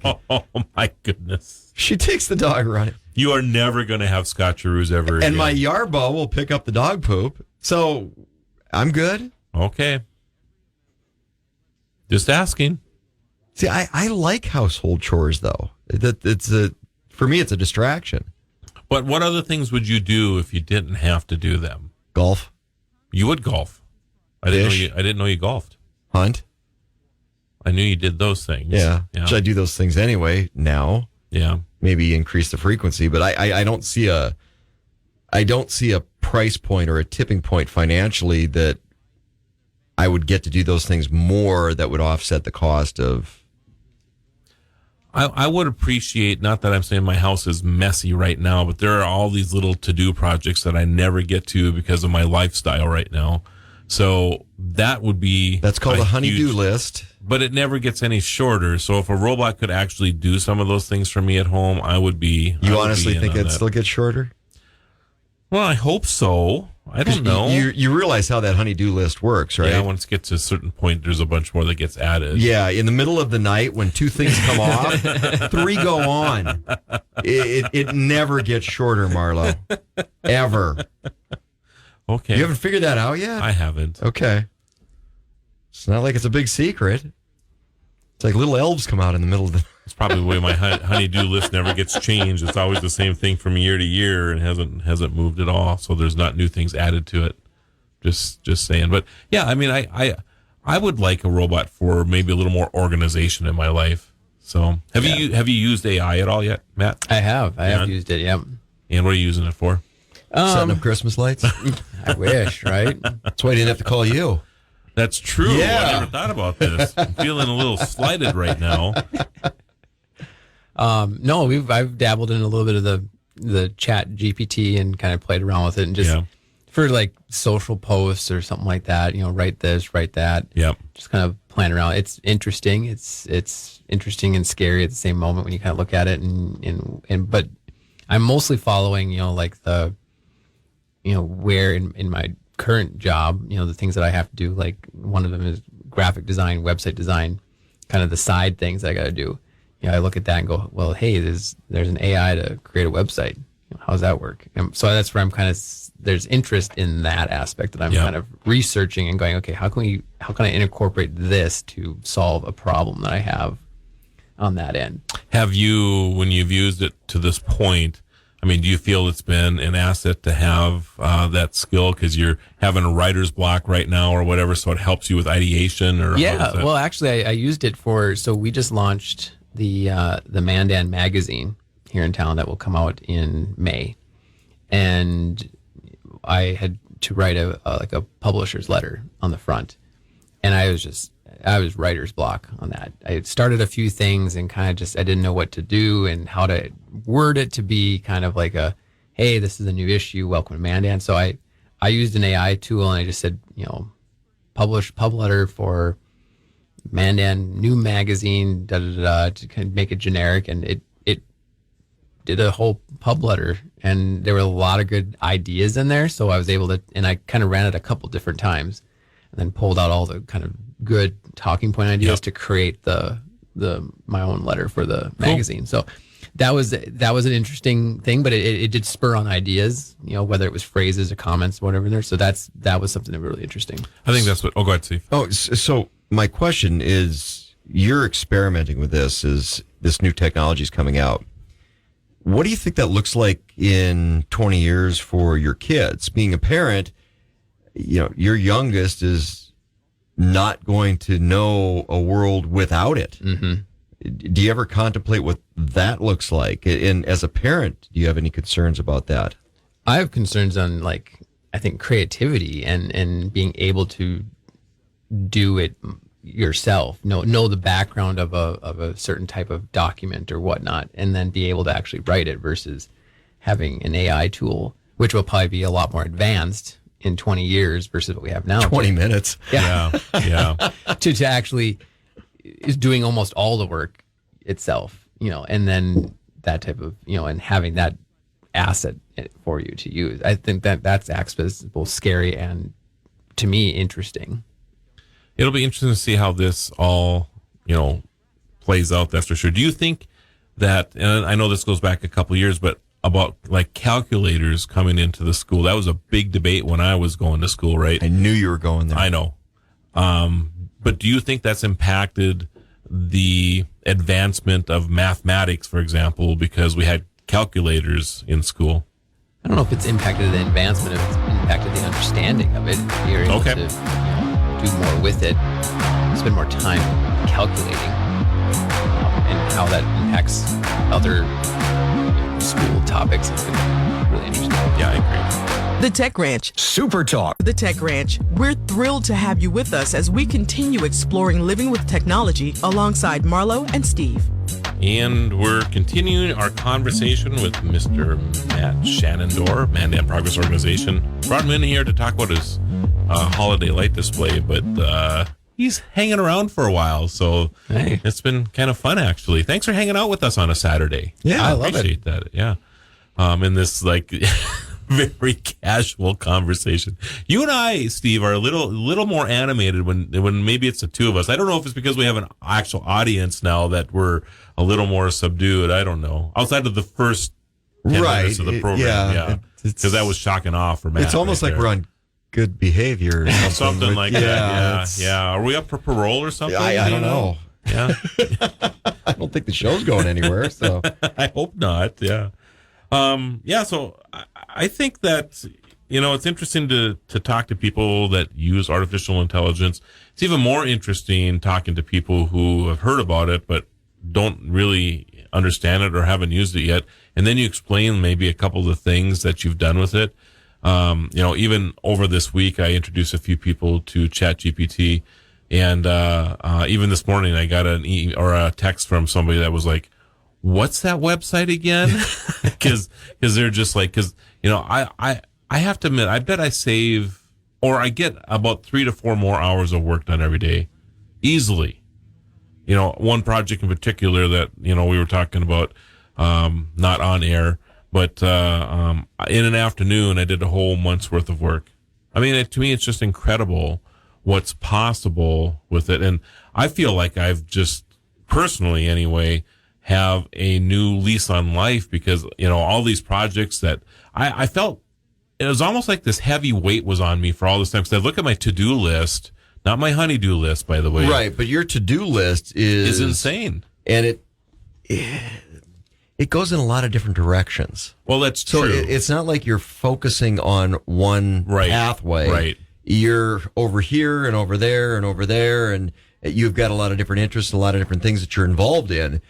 That takes a different kind of focus. So I understand why that would feel a little bit more compressing because you're having to shift gears all the time, and that's tiring. And even in the course of from one phone call to the next, I mean, that's kind of my life. I mean, here I am, talking about media projects, and the very next thing I'm talking about, how we're working on this particular invention. And then I'm talking about, to Matt, like earlier today, about what we're doing in the park or Dykeshorn Park about a National Day event or whatever, So it's always different. And you're right, it gets tiring after a while. You actually had a National Day event in the park already.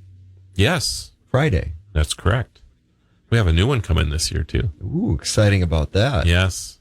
Won't be fries. Not the surprise announcement that you wanted. No. We still have to get to that. We haven't really worked out all the details with we might do something on August 18th. That's what we're thinking about in the park. August 18th. Should be a lot of fun. Down. Yeah. It might be at a dog show, though. Put it on your save the date for what will be, I think, a very fun day at the park in downtown Mandan. But I'm going to be gone. You'll have to move it. I'll take pictures. I'll save you a doggy bag. Oh, there you go. For both you. Is that a clue? For both you and the reason you're gone. Is that a clue? No. Okay. Not a clue at all. Just a Marlowe joke. But there will be food. Okay. Food's always good. I'm there. Well, yeah, this got to be food. Food's always good. Got to be food. That's right. So, I mean, I'm a big advocate of artificial intelligence because of that. But at the same time, I mean, you look at how fast things have moved. It's hard to believe that 4 months ago, most people did not know about artificial intelligence. I mean, in a short 4 months, how it has literally changed the world. I mean, one of the very first predictive models that they talk about by 2026, search as we know it, like Google search, won't be a thing. I mean, Google has to be, I know they're figuring out ways to adapt to this, but their number one revenue source is search and the advertising that goes with it. And in fact, in the news today, revenues for Google are down. Mm-hmm. And I would bet that this is maybe one of the first times that they've had to deal with this. So it's really interesting. Who would have thought that Google could have actually lost its footing on anything? Yep. I mean, it's just so universal. I mean, we call it Googling, for goodness sakes. And 10 years from now, might not. Yep. I guess we never did call it Yahooing, did we? No. Yahoo! You do remember that's good, though. Yeah. You remember that, yeah. Hard to believe that was the major search engine at one time. Well, yeah, and then remember the Yahoo Serious? That movie? No. Really? I didn't see that. Did they make a movie? He was like a crazy Australian inventor guy. Really? Yeah, kind of a cross between an Outback Tony Stark and this was made by Yahoo? No. Oh, okay. No, just that was the character's name. That was the character. I got But you couldn't. They came out about the same time, so you couldn't think of one without the other. I see. Yahoo Serious. Yahoo Serious. I'm going to check that out. Google him. Sounds like my kind of character. Yeah, don't Yahoo him. That's for sure. Don't Yahoo him. Yeah. Google him. Yeah. So your wife uses AI. Sounds like she started using it a little bit for her? social posts for her business and stuff like that. And it, when she's got a block on what to write So you introduced this to her? I did, yeah. So what was her expression the first time she used it? Well, I said, well, I have tried AI on a couple of things. You should try it. And she's like, oh, what? And you have to show me. She kind of throws the tech at me a little bit. Yeah. So I showed her, and she was very skeptically shocked that it had all the right content in it. And she's like, so I just can copy and paste this and put it in? I'm like, yeah, it's just right there. Did you get in trouble at all? No. She didn't throw back. It's like, well, AI knows my favorite flower. Why don't you remember that? No, I did not. Didn't get that? No, Okay. I did not get that. That will be a thing, yeah. It will be a thing. It will be a thing. I will guarantee that will be a thing. Because artificial intelligence is quickly moving towards being our virtual assistant. Mm-hmm. That's exactly where, we're all fully interactive. Fully interactive. It's already very, very close to that, but there'll be services that'll be popping up pretty soon that you can probably pay $10 or $20 a month for or whatever, that will handle your reservations. You will just say whatever the name of your artificial intelligence is. Hey Bob, go book me a flight to Las Vegas and to stay at the Flamingo, or book me a flight to Las Vegas next week. I want the best prices you can get. And I want to stay on the Strip, but I want to stay at the best price that you can find, and it'll do that for you. Yep. This is what's coming, just amazing, and so many more things. I'm just being very generic here, but even those things.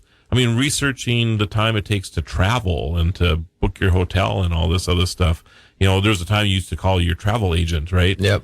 And they would do it for you. And now we seem to be self-service with that as well. And we hop online and buy all this stuff, and it takes time. But even the design concepts of it, the voice-over, voice matching, yes, programs. I know Adobe just released their beta of their graphic design AI that you just show a picture and tell it what you want it to do, and it automatically does it. It's pretty amazing. It's amazing what you're seeing being done in examples. Well, and even like with what Steve and I do. I have a clone of my voice, and the office already uses it. If I'm unable to record something, they will type it in to this program, and it sounds pretty darn close to me right now.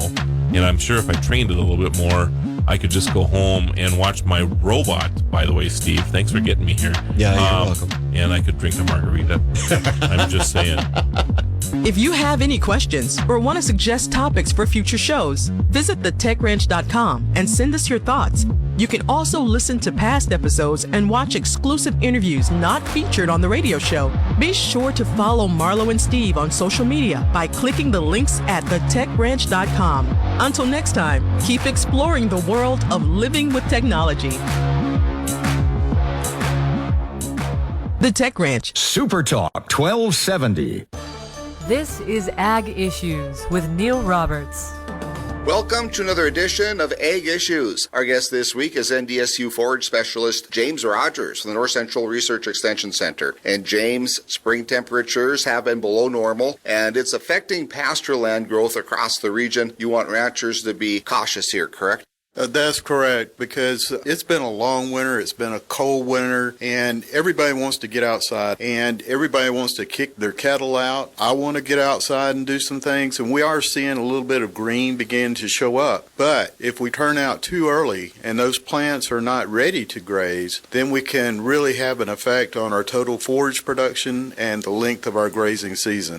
All right, good stuff, James. And hey, we'll have more on Pastorland when we come back. Today's a great time to step out and enjoy some fresh-made, authentic Mexican food from Mi Mexico. Lunches start at just $5.99. Daily specials Monday through Thursday from 11 a.m. to 3 p.m. Mi Mexico serves meals for everyone at reasonable prices, delicious Mexican dishes made from family recipes. Hot and fresh, served by very friendly people, even a menu for the kids. Order delivery from the full menu using Grubhub or Bite Squad, or order for pickup through Chow Now. Mi Mexico in their beautiful new location, not too far from their old location, 3816 South Broadway, across from Super Walmart. Olé! Baby girl, you're the bomb, the only one for me. Sean Paul, Scorcher Tour. Saturday, May 13th at Four Bears Casino and Lodge. Tickets on sale now at fourbearscasino.com. 800-294-5454. And the Players Club. Sean Paul, Scorcher Tour. More at allseanpaul.com. Get your Sean Paul Fun Bus tickets now at fourbearscasino.com. New album Scorcher, out now. Talking Pastorland and its delayed start to its growing season with James Rogers today on Ag Issues. And James, how long do you think the grazing land delay is going to be? Well, what we use to help us determine that is the development of the plants themselves, and there's a difference between our introduced plants and our native plants. And the heat units that are accumulated during the spring really hasten the development of those plants. So looking at our growing degree days that we've accumulated so far, we are about 40 days behind on our cool season and our warm season grasses as well. So taking that into account, even if we do have the same temperatures from now to the end of May, we're still going to be behind the end of May as well. So we're looking at probably a good 30 days behind normal development. That puts a wrap on this report. Until next time, I'm Neil Roberts. You've been listening to Ag Issues, brought to you in part by Mi Mexico in Minot, by Four Bears Casino and Lodge near Newtown, North Dakota, and by Bremer Bank. Contact Bremer for your ag banking solutions. It's the end of the road with Kiss. Kiss will be playing their last show at Madison Square Garden in New York City on December 12th. And you can be there. Listen for code words at 10 a.m., 2 p.m., 5 p.m., and 8 p.m. all week long. Enter the code words you hear into the free Super Talk 1270 mobile app for your chance to win. You have up to 4 chances per day to win a trip to this historic concert. We'll hook you up with round-trip airfare to New York City, 2 tickets to the show, 2 nights hotel accommodations, and $500 spending cash.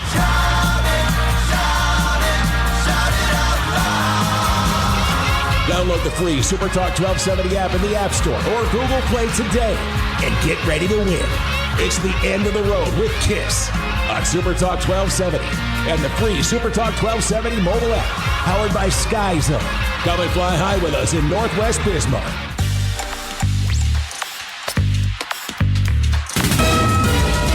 KLXX AM, Mandan, Bismarck, a Town Square media station, broadcasting from the View Community Credit Union studio. Here's the latest from ABC News. I'm Daria Aldinger. The reign of King Charles III and Queen Camilla officially begins today with their coronation. ABC's Ian Pannell says Britain's new monarch may be uniquely qualified for the job after spending years as a prince. This is absolutely key. I mean, of course, he's had to wait a very long time to have the crown on his head and sit in the throne.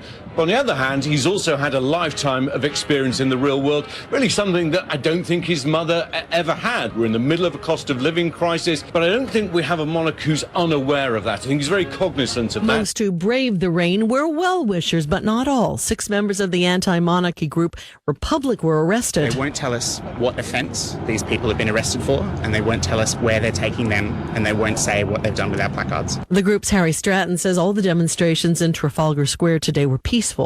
Protests in New York City demanding charges for a veteran who put a man in a fatal chokehold while they were riding the subway this week. What we know of Daniel Penny is that he is 24 years old. He is a Marine veteran, and he was on board that F train Monday afternoon when he encountered Mr. Neely. And we said there is significant outrage in this case. Now others, including Mayor Adams, are calling for people to wait until the legal process plays out, and that will begin with a grand jury presentation extradition expected sometime this week. ABC's Marcus Solis in New York. A search continues for a suspect who fatally shot a Chicago police officer on the city's south side early today. Christmas Tree Shops is filing for bankruptcy.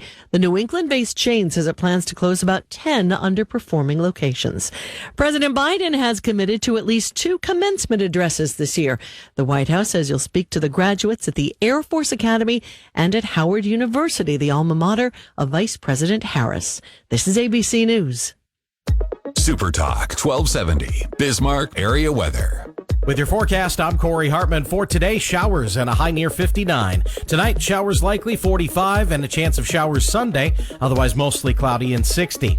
Partly sunny Monday, highs in the mid-60s. We'll jump to around 70 with mostly sunny skies on Tuesday and 73 Wednesday. Are you behind on your tax payments? Call Tax Solutions now for help. 800-281-8193. Right now, it's 55. Listen and imagine.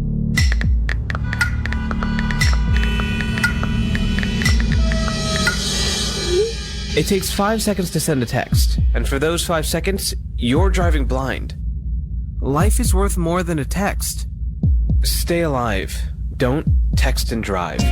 Visit StopTextStopWrecks.org. A message brought to you by the National Highway Traffic Safety Administration, Project Yellow Light, Noise, and the Ad Council. Don't miss a minute of the Sean Hannity Show. I know that there is a segment of society that would love a perpetual shutdown, and I guess we can live in a bubble, but who's going to build the bubble if everybody shuts down? Weekday afternoons starting at 2 on Super Talk 1270. Portions of the following program are pre-recorded.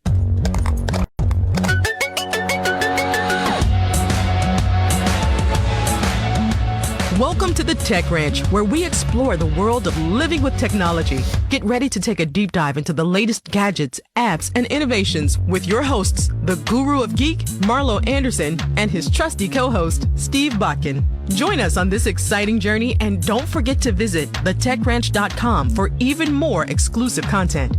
Now, without further ado, let's welcome Marlo and Steve to the Tech Ranch. So, Matt, you had mentioned a little bit ago about some deep fake type of things. So, why don't you explain to the people listening to us what you're referring to? I think it's just right now you see a lot of videos on social media, reels, TikToks that are, they reference these kind of deep fake, whether it's audio, music, where they've taken people's voices and created it so that they can actually, have them do things.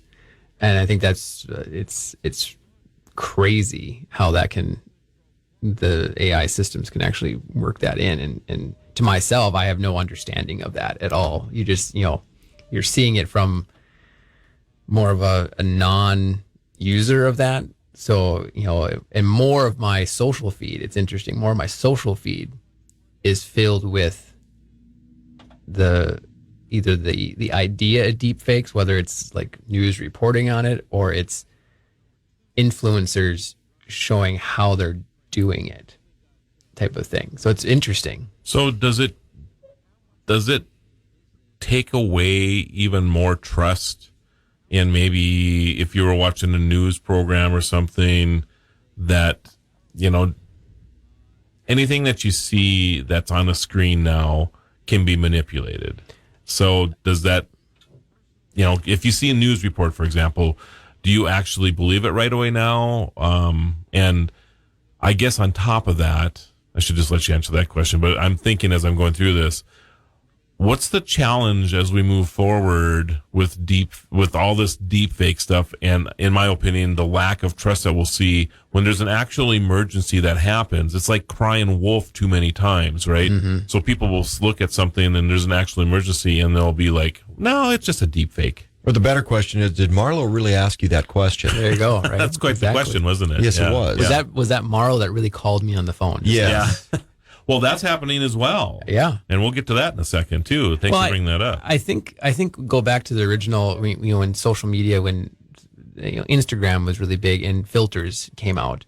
I think there was this, everyone was taking photos and then putting filters on them and prior to any knowledge of that, you'd see these great photos that were just perfect, and that whole idea. And eventually, you get to this point where you see all these images, and it's more or less to me, it's where now they have to put like no filter, hashtag no filter, or they're requested, this needs to be a non-filtered image on some of the like photo contests and stuff like that, because they're using those filters to really make the image pop. You see on the local news all the time all these photos, and there's some you can tell that's not the straight photo. Yeah, they've been enhanced or something like that.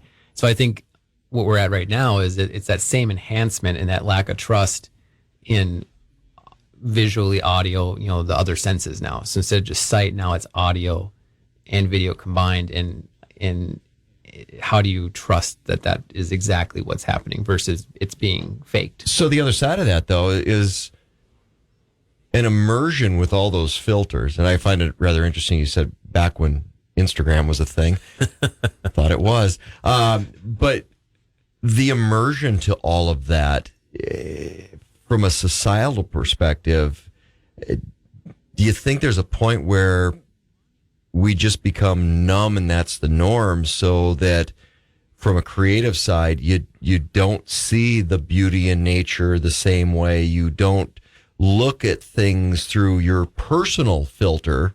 You're so immersed into, oh, look at that picture. Okay, that's what it's supposed to be. And then when you go to the Grand Canyon, you're like, well, that's not what it looked like. Yeah, that's not my perception of it.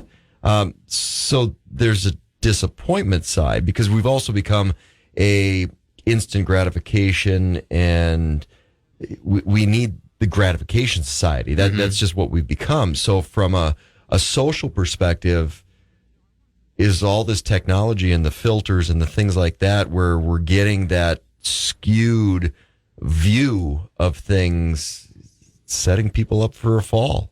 I think so. Yeah. Cause social media in general has skewed that way when you look at, particularly when you look at influencers and they're the lifestyle. I still don't agree that that's a thing. I can't. An influencer? I can't agree that that's a thing. Seriously. Okay. I'm an influencer. Well, no, you're some geek who doesn't have a job and you're sitting on your phone or making videos. I think remember where you're at. When you have somebody who actually is an influencer just come right out and state that they're an influencer, then that's the part I think I take offense at. Yeah, I do too. I take offense to that. You're an influencer because of who you are. No, you're an arrogant little. Yeah, you influence people because you think you're commanded important authority you got 15 or respect. seconds of fame. Yeah. I have a wall that goes up right away. Yeah. It's like the people who used to go. What was the what's the app that no, that wasn't it. You would go out to eat and then you'd rate people. Yelp. Was it Yelp? Yelp. Yeah. And people would walk in and they would expect free meals a lot of times because otherwise they'll. I'm here to Yelp you. Yeah. Mm-hmm. Yeah, so and I think that's where some of it's rooted in. Yeah. Is like, you're an influence. No, you're not influencing me. I'm going to go make up my own mind. Yeah. Anyway. So there's a wall that I think people. Well, and I think that's generational too. It is because you look at the younger generation, and they're greatly influenced by social media users, account users that are roughly the same age that have 100 million followers or 100,000 followers, whatever it may be. And they see that as a growing aspect, but they don't. All they're seeing is little snippets of their life, which is all fake. Anyways. Yeah, none of it's real. None of it's real. They're just putting content out to put content out that people will like. And so that goes back to my question on the filters and stuff. Are we skewing reality for this and future generations, and the expectations are being set higher than what reality is? Oh yeah. And that's got a lot of ramifications that come with that. Yeah, no, yeah. I think those expectations are being blown out of proportion, and so you have kids that don't meet those expectations, or their life doesn't meet that expectations, and so there's that depression, anxiety, and what I mean. My kids don't have any devices right now. And my 14-year-old has a dumb phone, I call it. Just a phone to make phone calls. Just a phone to make phone calls. They Yep. do that still? Only 8% of the time. Wow. Isn't that something? We carry Can I a get one of phone those? and only call using 8% of the time. I'm actually annoyed when people call me most of the time. I don't know why that Text is. me, right? Well, I've never been a big texter either. But I almost prefer, So I should prefer stop that. calling you is what you're yeah. trying to say. I won't I do that. call you quite often. It's like, So Meta, Facebook, right, is about ready to introduce AI agents to billions of people. So Meta's been a little behind. what could go wrong? I don't know. How many people are on the planet? Billions, I guess, right? Yeah. Yeah, there we go. 8 point something? So Meta's been a little behind in the, AI surge, I guess, but I don't know how you even justify anybody being behind. It's not even 4 months old yet, quite frankly. So, Yeah. I mean, it's been around for a little while, But it moves that fast. it just moves. But so fast. everyone, I just got on my Snapchat, the Snapchat Oh yeah, AI. they just came out with their and stuff. it was automatically on my thing. Right. Yeah. So Snap just came out with their thing too. But anyway, they Facebook is saying that they're building generative AI in their apps, and they figure that by the end of the year, 2 billion people will be using their generative AI. Isn't that something? And they're not stepping back. It's called Llama, by the way, LLAMA, and they're not stepping back from the metaverse so much. But this is what's interesting. I think from a marketing perspective, it would have done better as alpaca. People like alpacas better than Over than llamas. llamas? Yeah, llama's fun to say, but people like alpacas better. Interesting. Just throwing it out there. Unless you're a Monty Python fan. Don't tell Meta that. Okay. If you're a Monty Python fan, So Wonder Llama. So Meta's Reality Labs. So this is the area where they're investing in the metaverse, right? Lost $4 billion last quarter. Drop in the bucket. Well, yeah, I mean they made 28 point whatever billion in the quarter overall, but In the quarter. but the fact that the metaverse isn't the thing that I think a lot of people thought it was going to be. I just don't see a lot of people wearing goggles everywhere. No. Is it a question of the timeline, though? Because do they look at it as that's coming? They do. So they're investing in it because they know it's did they going to get be in there. a little early, or did they plan on some of those losses? Well, or and even when what's the business plan? The video that we played on Tech Tuesday around When Skynet was showing up, right? and we're all doomed. By 2040, because of the advancement of AI, it said that most people will be living in the metaverse by that time, by 2040. So that's 17 years from now. So obviously there's a race to get to there, but they're not making money now. And I don't know. I mean, what are we going to all have special chairs that we sit in and put our goggles on every morning and go to work that way? I mean, is this what's coming? I don't know. It seems weird. And so that sounds a little bit more like the Bruce Willis movie. No. Matrix. Mm-hmm. Well, kind of Matrix-y, but there was a Bruce Willis Because movie. you're going to go to work in the morning, so you're going to plug yourself into that chair with the goggles. Right. And then eventually, are you going to be able to unplug yourself? So that was the Bruce Willis movie as well, and he actually had to go out on the streets as his own person, and everybody's seen him as this older individual because his avatar was a young Bruce Willis, and and his wife is gorgeous in there, and of course she shows up a little bit later, and she will not leave there because she's not gorgeous person. I mean, she's older and whatever else, but and he's trying to get her out. Did that come out before or after Shallow Hal? I do not know the answer to that, but it might be in the same genre there, yeah, same time period. Interesting. But I'll have to look up the name of that movie. It's actually a pretty good movie. The Tech Ranch. With the Tech Ranch. Get ready for more amazing tech insights from the guru of geek, Marlo Anderson. So Matt Shenandoah with the Mandan Progress Organization joining Steve and I today. And again, thanks for hanging around. Yeah, thought we were going to have you for the first hour, and we're weaving our way through all kinds of stuff here today. Well, we couldn't get the Arbo, so Matt's a close second. That's true. Yeah. probably a little more talkative than Yarbo as well. It is, definitely. I'm more talkative. He might do the same things, though. Does he make margaritas? Because I Yes. think the Yarbo might make margaritas. I make margaritas. Do you take Did the you trash bring a out? blender with you this afternoon? No, I did not. Well, It then is what good Saturday, are you? for goodness Yes. sakes. Notice how we both get Uh-huh. quiet, like right now. like Craving a margarita, but that's me. That's only because we've been talking about it for the last 2 hours already. So yeah, artificial intelligence, I think, is obviously going to make a big change in everything here. The Surrogate, by the way, is the name of the movie with Bruce Willis. If you want to check that out, Steve, I will. This is a movie you've never seen? I've not seen this one. You got to be kidding me! Yeah, and you Mr. know Movie I've Guy? seen almost everything. I'm stunned, or at by least that, a working actually. knowledge of most film. Yes, that is correct. I'm really stunned, actually. So, getting back to artificial intelligence for a second, since you have children that are school age, are you concerned about education right now and artificial intelligence? I mean, I know you're concerned about the creativity part of things, but are you truly concerned about how your 2-year-old is going to get educated?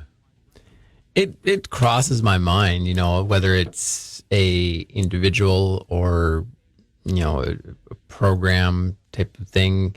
Right now, with the influence of technology, particularly like tablets, are really popular in schools, and we deal with that a lot currently.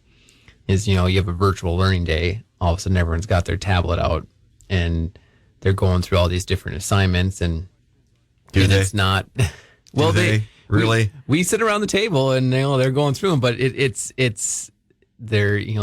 varies so much from whether it's a worksheet or they got to go and watch a video on kids YouTube, or they've got to do a gym exercise from a video, or they're using education Minecraft to build something. It's like a snow day. It's like your education. Go shovel the front sidewalk. Yeah, right. Yeah. Fold some laundry, do these types of things. Yeah, there you go. It's a good workout. So, but yeah, I think for every parent, it's concerning is how technology actually will influence their kids' lives as they grow up. I'm on a spectrum where we have one in high school, one going to be in high school, and he'll be graduating when the next one's starting high school, or starting school. Yep. And so we'll have seen a whole spectrum so far. Yeah. Sorry, I had to throw that in I think my oldest is on the right track a little bit. It's the ones in the middle that I'm more concerned about. No, I was referencing the fact that you think you're done with the youngest. Right. But that's that. Yeah, there's always adoption. Yeah. But it's interesting to hear them talk about like normal tasks and their relation to it. So, like, for example, going shopping. We had just a couple weeks ago. We were like, well, we got to go to Target and get some stuff. And it was the first time that my 6-year-old said, "Well, why don't you just order it online?" And it did. I just no, because we're gonna go to the store and pick it out. And it didn't really dawn on me until I started thinking about it more, that he was referencing this model, this understanding that going shopping was buying it online and then going and picking it up. Because we do that a lot. Right. When my wife will do that a lot. She'll order groceries or whatever and go pick them up. And they're seeing that. Well, and I'm big about paradigm shifts. So think of your kids down the road where going and picking it up isn't even part of the equation. It gets delivered. Yeah, by a drone or autonomous vehicle or whatever. And, so the example I bring up is cassettes or now CDs. We're getting there as well. You walk into a classroom and what's this? Kids don't have a clue what a cassette is. What was it for? There's a lot of things that are going that direction. So when you start thinking about what the future looks like for your youngest and your kids, the things that we take for granted will be abstract concepts for them. Yep. It's like, wait a minute. But I like going to the store because I don't want the first one on the shelf that everybody else touched. I reach the back. My wife and I had that discussion, by the way, the other day. So you do. You reach to the back. Well, I never grab the one in the front. Especially on milk. Yeah. I'm the same way. Absolutely. I go to the back one. Any Doesn't of the matter what it perishable is. stuff, I'm always grabbing. Same date, doesn't matter, but nope. You know what's You don't interesting grab the one about in the this? front. You know, we just told everybody else our secret now, so just saying the So only you one. think stores are going to start putting the only one left older will be the stuff one in the actually front. in the back? Just to mess with you a little to bit. people like us go in and it's like, oh, we're going to grab that one way and back. Well, that's the oldest one that everybody touched anyway. Possibly.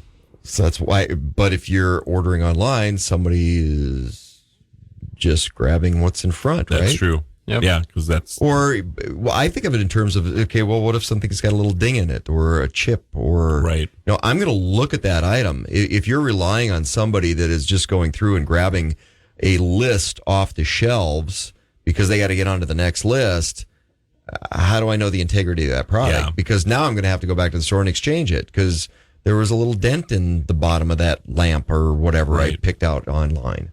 I ordered 75-pound weights online. Had them delivered to my car.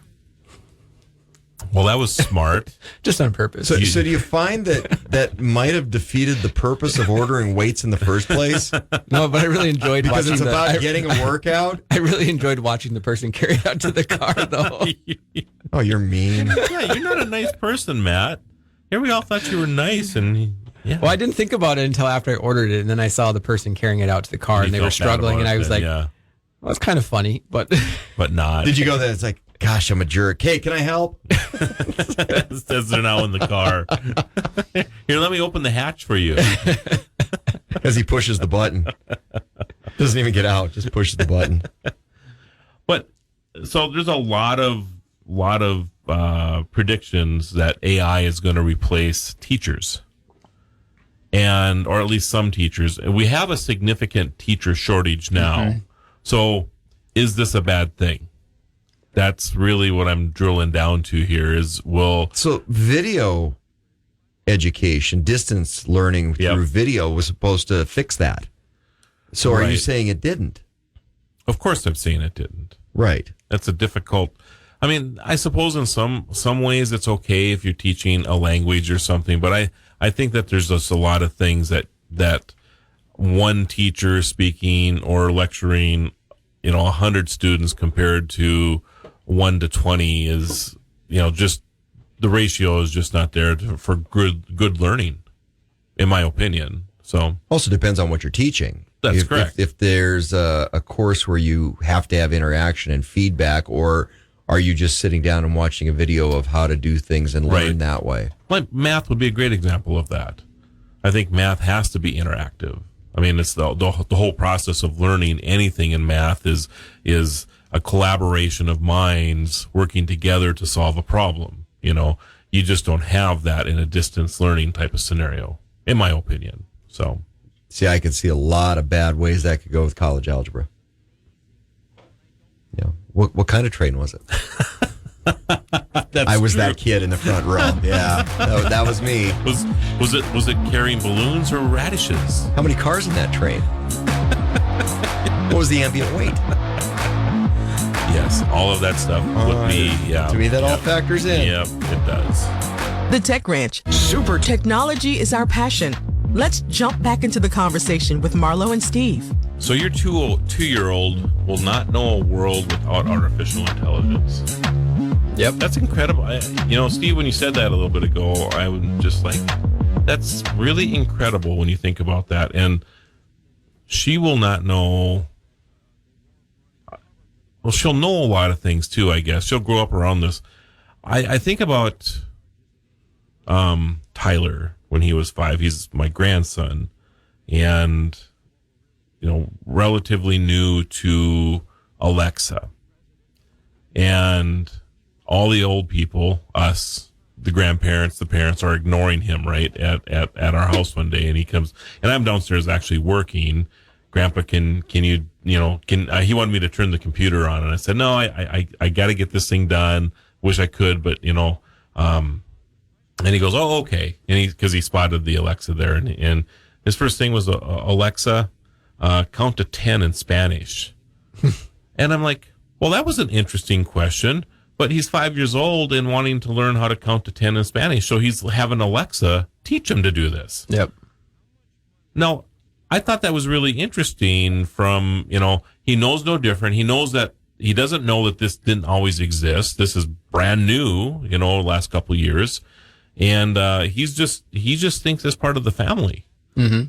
Well, even as a 2-year-old, our daughter will kind of babble at the Alexa device because she knows that we say things and it will do it.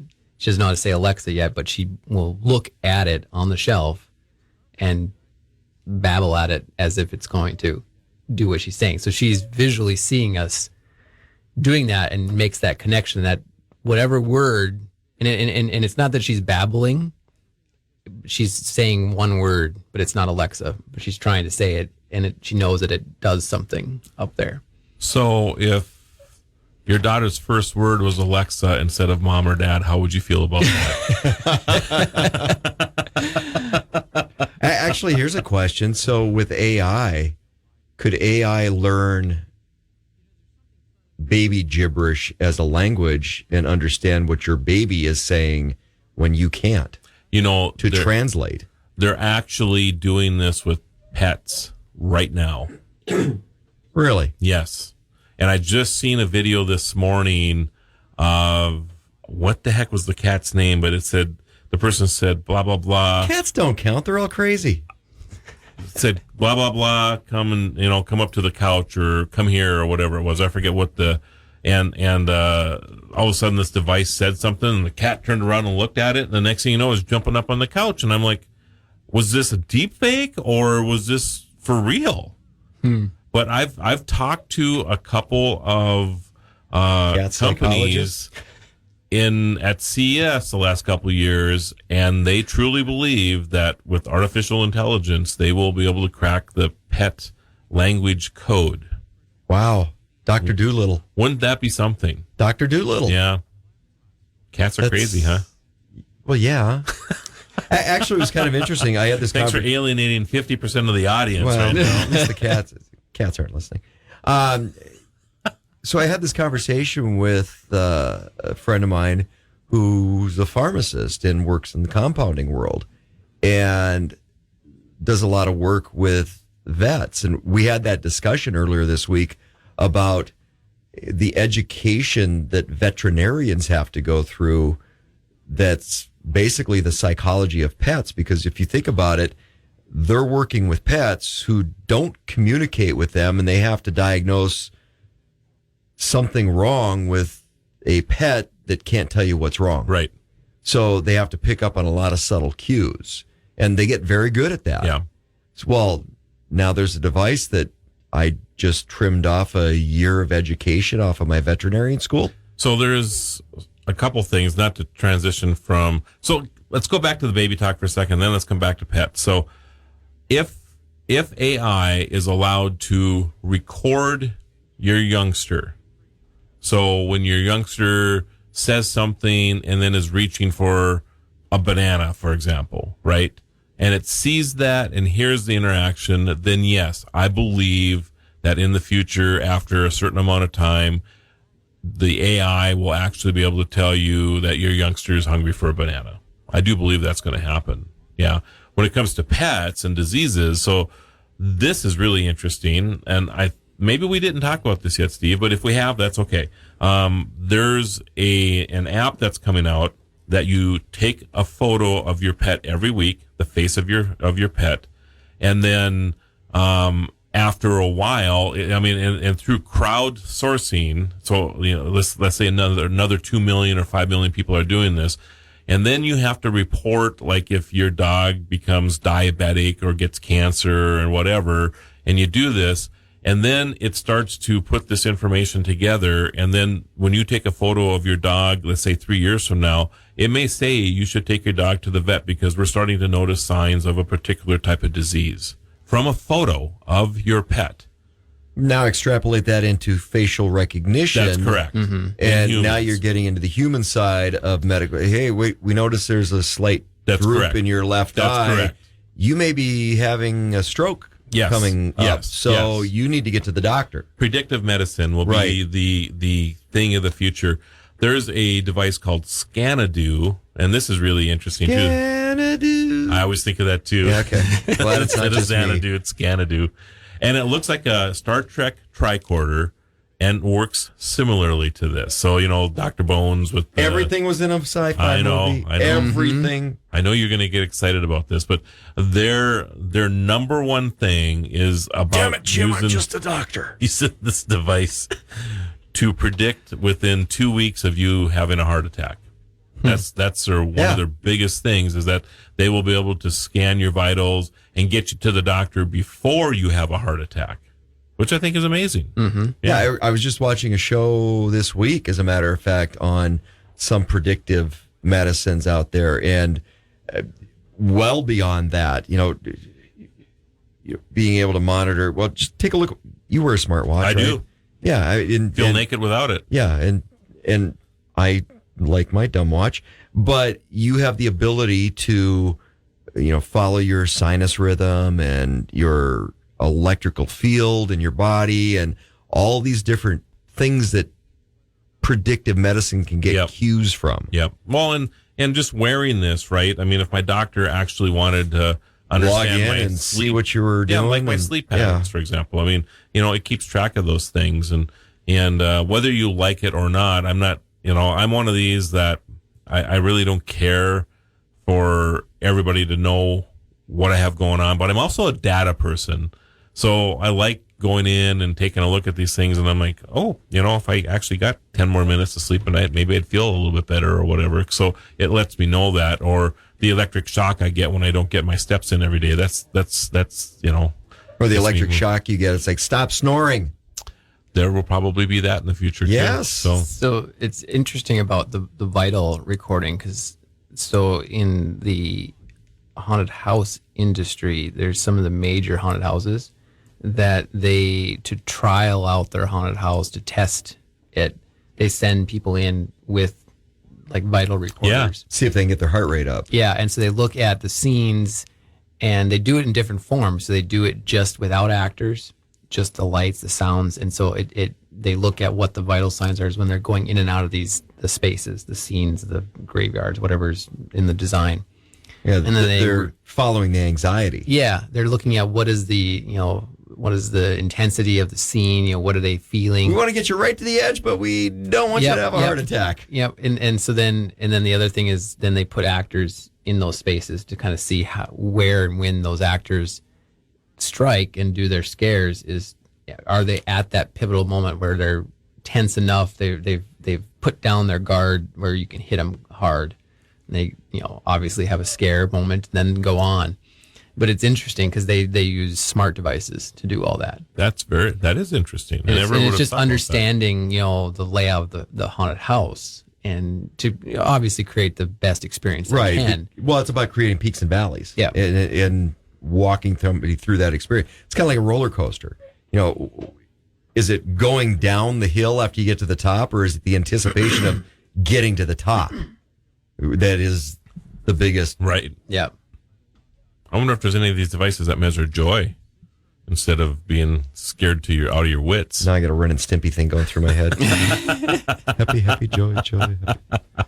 I'm just saying, that's interesting. I wonder if there's other than the haunted house and entertainment industry that use these vital measurements for predictive medicine or for other, is there... if you're a live crash test dummy, like what you were last year, Steve, and he doesn't even bat an eye. I like the band. Crash Test Dummies? Yes. Yeah. I would imagine that there's probably some scenarios where they have live human beings that are being tested for things. I don't know. Are you thinking of anything? Nobody's thinking of anything. From anxiety? Well, other than entertainment, like if you're, are there tests of people in cars, when they go off the side of the road or whatever, that they can monitor vitals, or are they able to test if you're falling asleep at the wheel? Well, they already have that technology where they can monitor it. it's kind of like an OnStar device or whatever on your vehicle that monitor if you're getting drowsy by your driving pattern. Are you swerving or weaving off the road a little bit? A lot of cars will have, every 20 minutes, it's like, are you awake? You need coffee? Pull over, get some coffee. Runs through your smartwatch. I didn't know this. Yeah. Does it actually talk to you and ask you that? Yeah. Interesting. What I find interesting is like the predictive part of AI is what I've heard a lot of the like aspects in what AI will do. Predictive language, predictive storytelling. But and then when you look at entertainment, a lot of the entertainment world is trying to create the most unique, individualized experience in a quote unquote a group setting. And so, in the haunt industry, they've got haunted houses that are almost like the old style books where you would pick which way you're going to go with the book. So you read a little bit and then it says, if you want to go this way, turn to page whatever. And it's almost like you're creating a story within a story.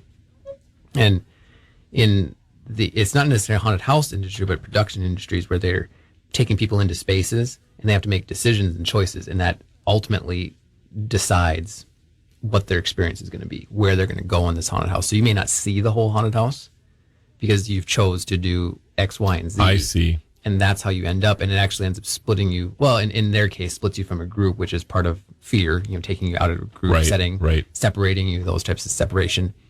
But if you look at AI and predictive enjoyment of, let's say, a movie, if you're watching a movie, could there be multiple endings or multiple ways the movie goes, and AI will predict how you're enjoying the movie to what the outcome of the movie is going to be. Actually, the movie industry did that not long ago, where and it's common practice now, but they would have multiple endings. It started out as, okay, don't let keep the cliffhanger a secret, and they would film multiple endings so that it didn't leak. Mm-hmm. And then they started filming multiple endings and running them through different test groups, and what's the most favorable outcome for this movie, and dumb way of getting a predictive outcome, that they would go through these sample groups and okay, which, did the puppy die at the end of the movie, which I will never go see one of those,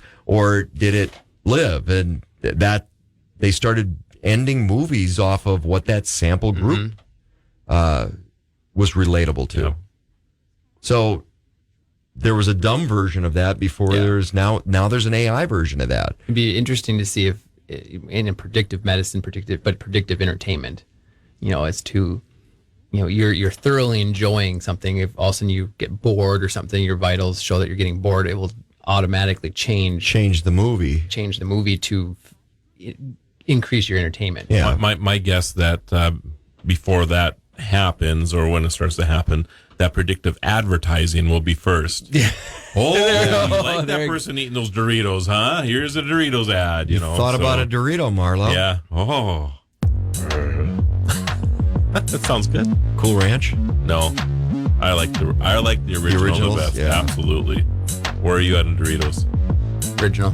See? Gotta be. Taco in a bag. Originals. Yeah, that's exactly right. Taco in a bag is fantastic. The Tech Ranch. Super Talk. Tech Ranch. Let's get back to discovering the latest in technology with the guru of geek, Marlo Anderson. Well, as crazy as it is, we have to start wrapping up the show. 3 hours on a Saturday already. That's crazy. And without a margarita. Well, we got through it, didn't we? Yeah. Well, almost anyway. Getting close. Matt, okay, so you have a full slate of activities for, what you got going on in Mandan, North Dakota. So, let us know, or I guess, first of all, how do we find out information? So you can go to visitmandan.com, and that will link to the Buggies and Blues event page. And there's other events too. Oh yeah, no. Yeah. So if you're coming to North Dakota at all this summer, you should check out visitmandan.com, right? It's the official portal for all of our events this summer. It's kind of like if you're driving through from New York and happen to bump into Marlo. And that's right. There's a story you can come there. Look for Marlo, actually. Marlo's going to be our unofficial ambassador to visit. It's like a scavenger hunt for Marlo. Exactly.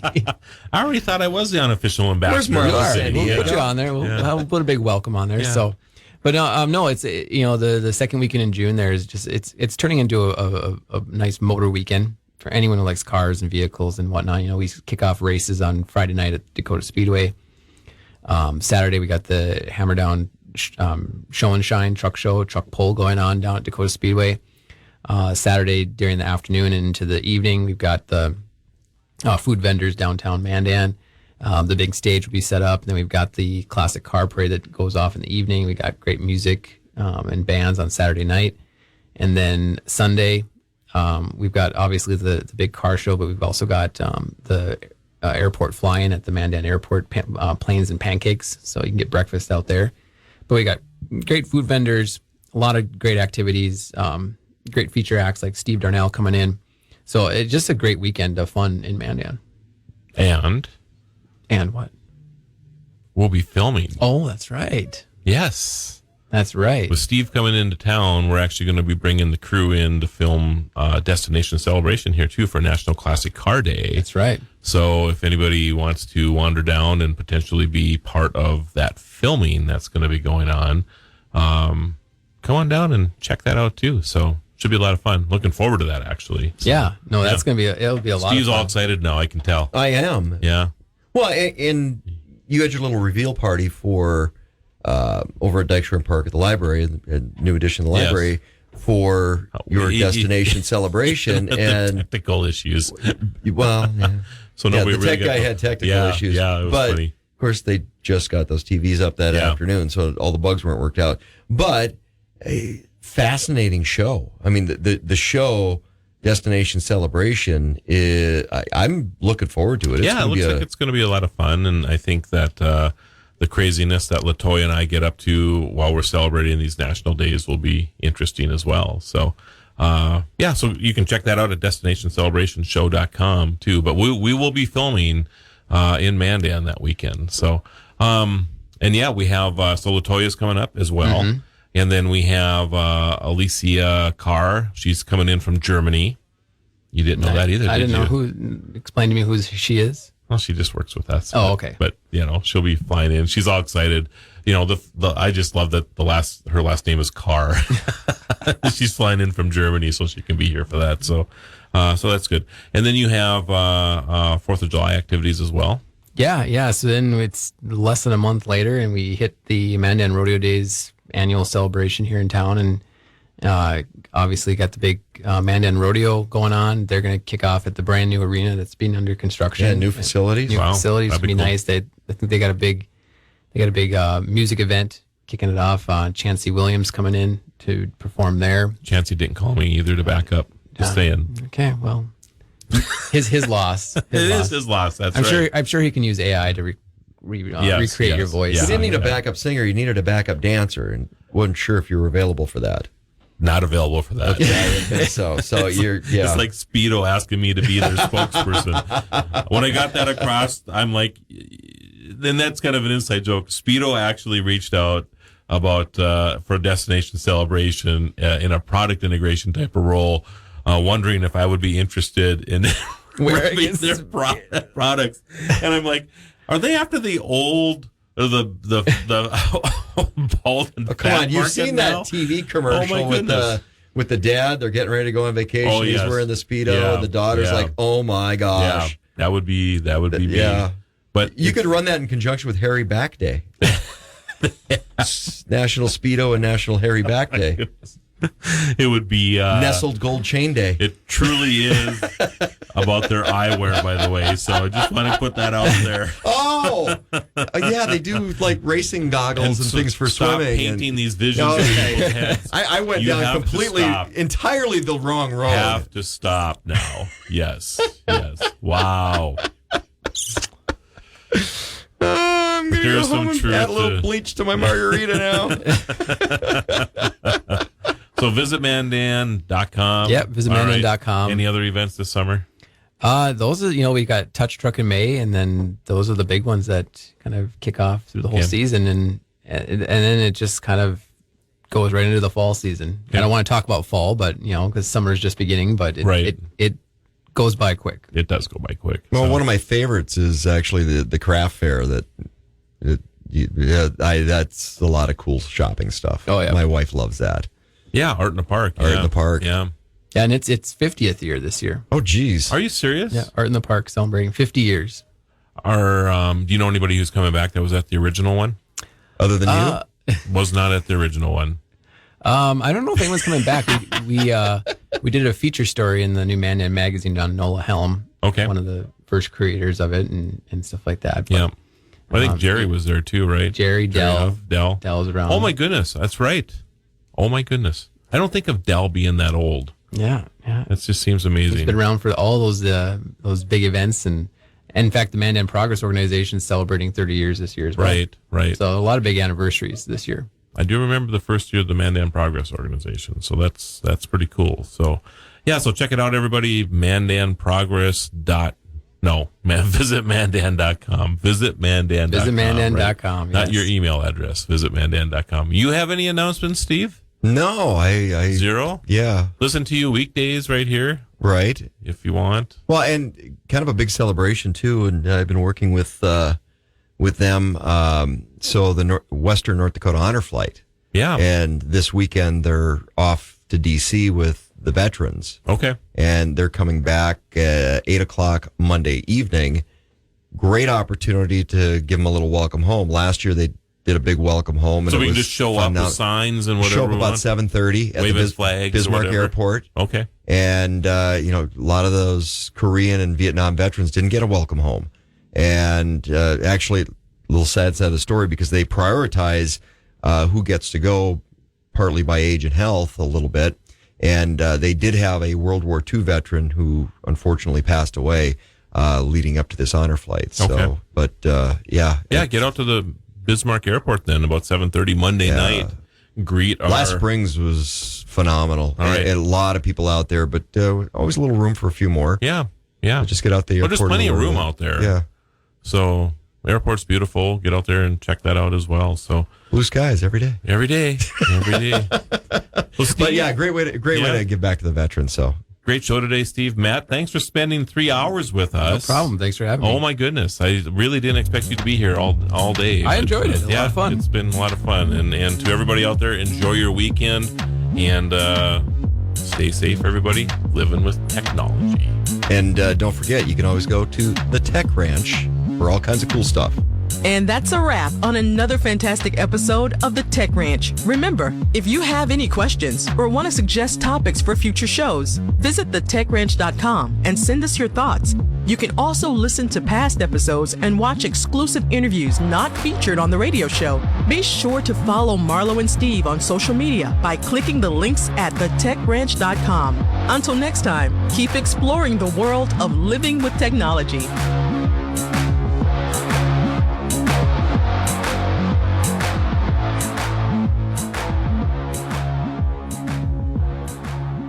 The Tech Ranch. Super